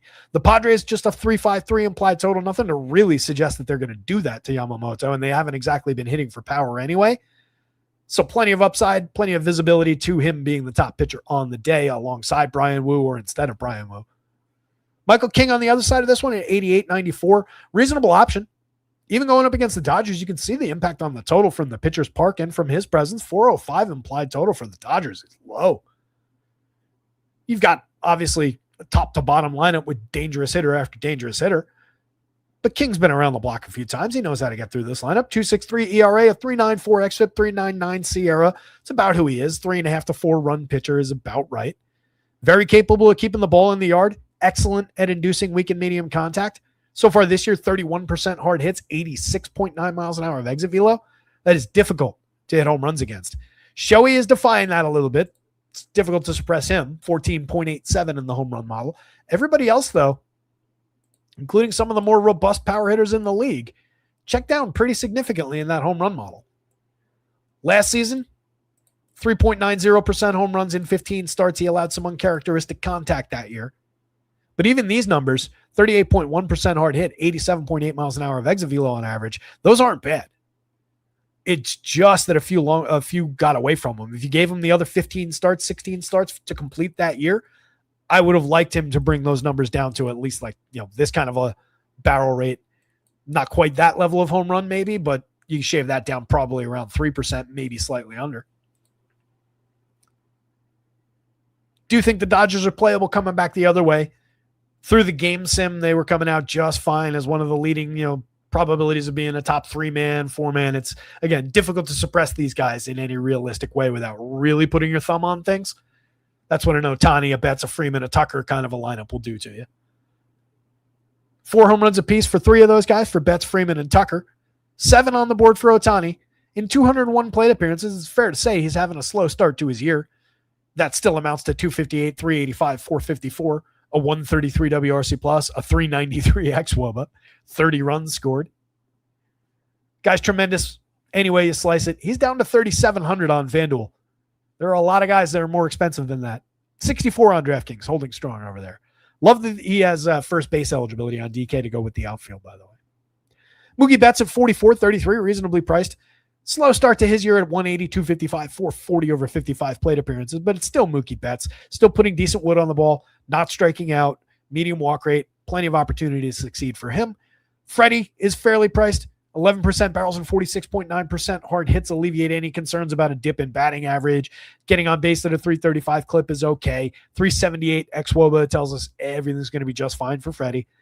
Kyle Tucker remains tremendous, 54.32, not bad price on FanDuel, fair on DraftKings. Will Smith for 41 is a bargain, 15% barrel rate on the year. He's only hit 4 home runs. He's the 4th guy in that group to have 4 home runs exactly. But he's making better contact than that. Major any given slate upside for such a cheap price. I really don't understand why the site that mandates catcher rostering keeps Will Smith as cheap as they do. That's something you should regularly take advantage of. Use him as a one-off catcher if you're not going to the Dodgers. He would fit in nicely into a Cubs lineup, into a Rangers lineup, into a Yankees lineup where we're Not exactly desperate to roster the Yankees catchers. Max Muncy at 46.35, fire away, dozen home runs for Max. 10 on the board for Andy Pages. 301, 353, 520 slash line to lead the team. 144 WRC plus. Absolutely tremendous so far in every aspect. Muncy's more the three true outcomes hitter. Fantastic walk rate. Excellent on base at 368. Has a ridiculous 415 xWOBA. Major source of premium contact. Strikeouts at 24.7%, up a little bit over last year, but still down over where he used to be. Max is fantastic and capable of getting on base and getting it done for DFS via correlated scoring, even if he's not homering. So he's not one of these just empty power hitters. He's not a guy who's a zero, like a lot of the guys from the Rockies, for example, where it's, you might get the 2 home run day in a perfect world, but you're getting a lot of zeros. That's not the case with Max. You'll get zeros from everybody, but I mean, there's major upside in his ability just to reach first base and the just tremendous nature of the bottom end for the Dodgers. Andy Pages, Teoscar Hernandez, those guys would be hitting 2-3 or 2-4 for a bunch of teams. And then Hye-Sung Kim is a fair mixer, 274, 340, 358 slash line for him over 107 plate appearances. It's kind of unfair to just have him stuck in the 9 spot down there. Padres side of things, not a great shake for them going up against Yamamoto here. Again, just solid pitcher, plenty of strikeout potential, good run limiter. They would need to exploit the premium contact, and they just haven't been getting that done. Fernando Tatis Jr. has been crushing baseballs, but yet to hit a home run, famously. 193 plate appearances deep in the season now. I think we can start to get concerned. He's also only slashing 232, 307, 274, 0.042 ISO. Kind of ridiculous. 268 weighted on base with a 341 expected. So we're tragically below average in the actual and nicely above in the expected. Weird season for this guy. Needs to start pulling the ball again. Miguel Andujar, 35-27, an effective hit tool-based player, 291, 313, 480. Gavin Sheets, solid with the hit tool, solid on-base option with a little bit of pop from the left side as well. 11.2% barrel, 45.9% hard hit. Sits third on this team behind only Tatis and Ramon Laureano. Playable piece, and he's very fairly priced at 29-27. I would definitely be interested in Gavin Sheets shares if I'm going to the Padres. One of the more appealing bats, one of the reasons to go there to grab that lefty bat if you're choosing to target Yamamoto. It's just not a great target. Manny Machado would be part of that, so would Xander Bogaerts. 43-41 for those two veterans is very nicely priced. 29, 3,000 works on FanDuel. Bogey's having the better season. We talked about Manny a ton already. 182, 277, 327. I was making the sliding beneath the waves analogy the other day, and he's gotten another foot down there. There's a fish swimming above his head now. It's getting a little concerning. The rope might not reach. We might need something a little bit more submarine oriented to get to Manny. I still believe in the bounce back. There's not a lot here to point to really say why. Again, a little bit of faith. I just don't think he's shot yet. There were some concerns when I looked at the swing profile, lost a little bit of bat speed, a little bit of fast swing rate. It's not great. I'm just not willing to write him off yet. Bogey, on the other hand, has been fairly successful to start his season. 258, 331, 405, creating runs at a 114 pace via WRC+. Good start to his year and still very cheap at shortstop. Playable at that position too. Jackson Merrill's gotten really cheap in the outfield. He has not been good, but at least he's squaring the ball up. 9.8% barrel, 48% hard hit is interesting. He's only at 206, 274, 329, has just a 306 xWOB under his 269. So a lot of concerns through that. Limited for walks, a lot of strikeouts. There are a lot of problems going on, but the nature of the contact he's made isn't one of them. So if you're just throwing darts at some batted ball events, that's a very cheap price to find a guy who could also pad a little scoring with some stolen base upside. If the team happens to go off, there's at least one capable hitter behind him. Laureano at 37-29 has 5 home runs, 4 steals, and an otherwise slow start to his year, especially after the big year last year. But the contact has been there, 13.1% barrel, leads the team. Nicky Castellanos and Rodolfo Duran, just mixers at the bottom of the lineup. Castellanos mostly shot for the better part of a couple seasons now. Rodolfo, not much meat on the bone in 12 plate appearances. It does have a home run on the board, I guess. Was that his first 12 plate appearances? I don't know Rodolfo Duran all that well.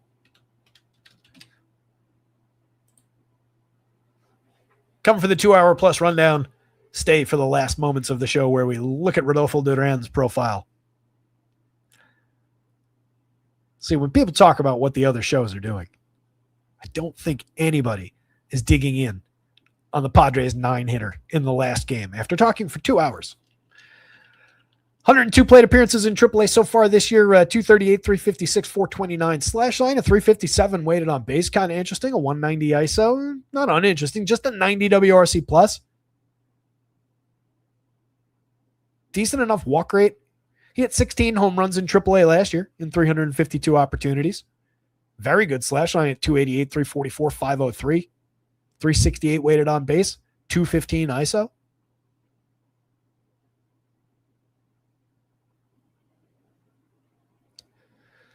11 home runs in Kansas City's AAA system, or minor league system, I should say, in 2024, with, again, a solid slash line. If you're going to the Padres, this is not a up-and-coming kid. He's 28. He's very cheap. He's not going to do this all season long. If you're already going to the Pods, it's not a crazy mixer on DraftKings at 23. Dead min price on FanDuel. He's certainly no worse than Nick Castellanos.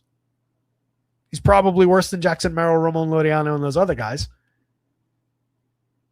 But where you need the catcher spot as a fifth man in a misguided Padres stack, why not? Let's see. We're obviously taking Nando and all his problems. Probably want Andujar.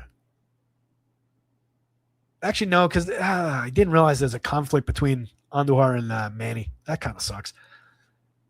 At least they're two different price points, so you can decide it that way. So let's go Tatis, Sheets, Bogey, Rodolfo. That puts us at exactly 3,500 apiece for the four-man. And then you can make your decision on either of these outfielders, Manny or Miguel Andujar. Reasonable options to have. If you take the most expensive in Manny at 43, it brings you up to 36.60 a piece for the five-man. Again, it's not a good spot. This is not me advocating for that spot. It's just, how could you build that team at a very cheap price point for a five-man if you chose to go there? But again, I greatly prefer Yoshi Yamamoto. I would say this goes Yamamoto, Dodgers,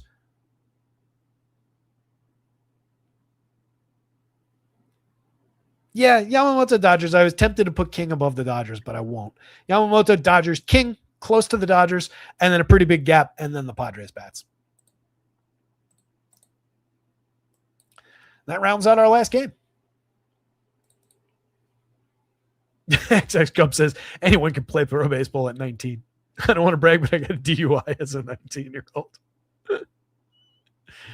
How are you pronouncing hockey names? Bumpy on some of those Euro names. Some of the Slavic names get me pretty bad. Pretty decent at the French names. The English names I'll trip over in mushmouth as much as anybody. But yeah, some of the Slavic names, especially when I'm like think I know how to pronounce it, but I'm not quite sure. If you go back to Stochastic days, I did a couple hockey shows over there. It's got a great hockey model. Much better at hockey projections than I am at pronouncing names of guys from Latvia.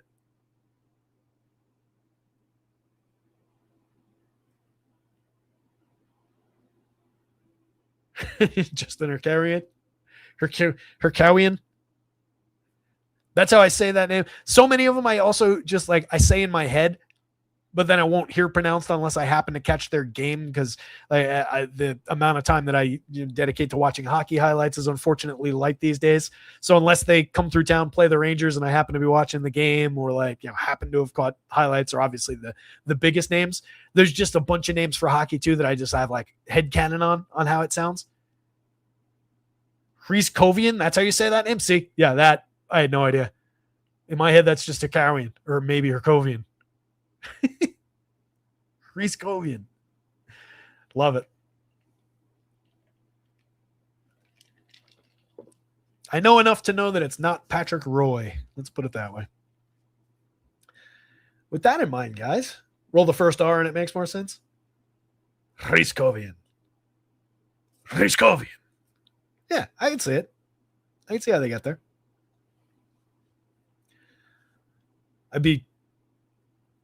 tempted down the road I was just starting to go down as I said that and like do what would end up being a accent that's offensive to Eastern European people. That just wouldn't be a great idea. It's easy to slip into those for like, the Russian stereotype accent for just like a whole block of people that don't sound like that. I don't like doing that anymore. Easy for those of us who grew up in the 80s and 90s, us Cold War kids. Anyway, I think that's your slate, gang. Yeah, the White Sox been hot lately. It's really all about those big bats, Meech. I'm a big fan of Murakami. Colson Montgomery has been really interesting, especially for that power upside. And then those hit tool focus players. Antonacci, Meadroth. I think they get a lot out of that. Soderstrom, Tyler Soderstrom rabbit hole was the home run pick of the day. That was me trying to get a little bit different, trying to not just give you somebody from the Yanks who look tremendous, trying to not give you just somebody from the Cubs who look tremendous. For the trolls who say that we're just here talking about Coors Field and Wrigley, obviously that's not the case. Love the looks of those Athletics today. I really think that's a potentially under the radar, good looking spot that people would be a lot more on a slate where there were some of these outlier games were a little bit more neutral. So kind of interesting there. But let me go get stuff updated. Still got to knock out the NBA and NHL game, just one game apiece in those tonight. Really looking forward to Spurs OKC. That should be a fun series. Knicks and Cavs should be fun as well. Hopefully my Knicks get through and then get smoked by, hopefully they win the title, but odds are if they get through, they get smoked by whoever comes out of the West. But should be a fun conference finals in the NBA. Those projections will be up in the next few minutes. Update here will go up first. Let me grab any of the confirmed lineups. Good luck out there tonight, gang. Somebody go win something. Share those results when you do at Rotoscouts on Twitter. Discord linked for free in the description for the video below. Hit the like button, subscribe to the channel on your way out the door. Comment on the video if you get a chance. If you like and you comment, it feeds the algorithm a little bit more than if you just do one or the other, apparently. I don't know. I stole that from some other show I was watching. Good luck, gang. Go get them. We'll be back for more tomorrow. See you.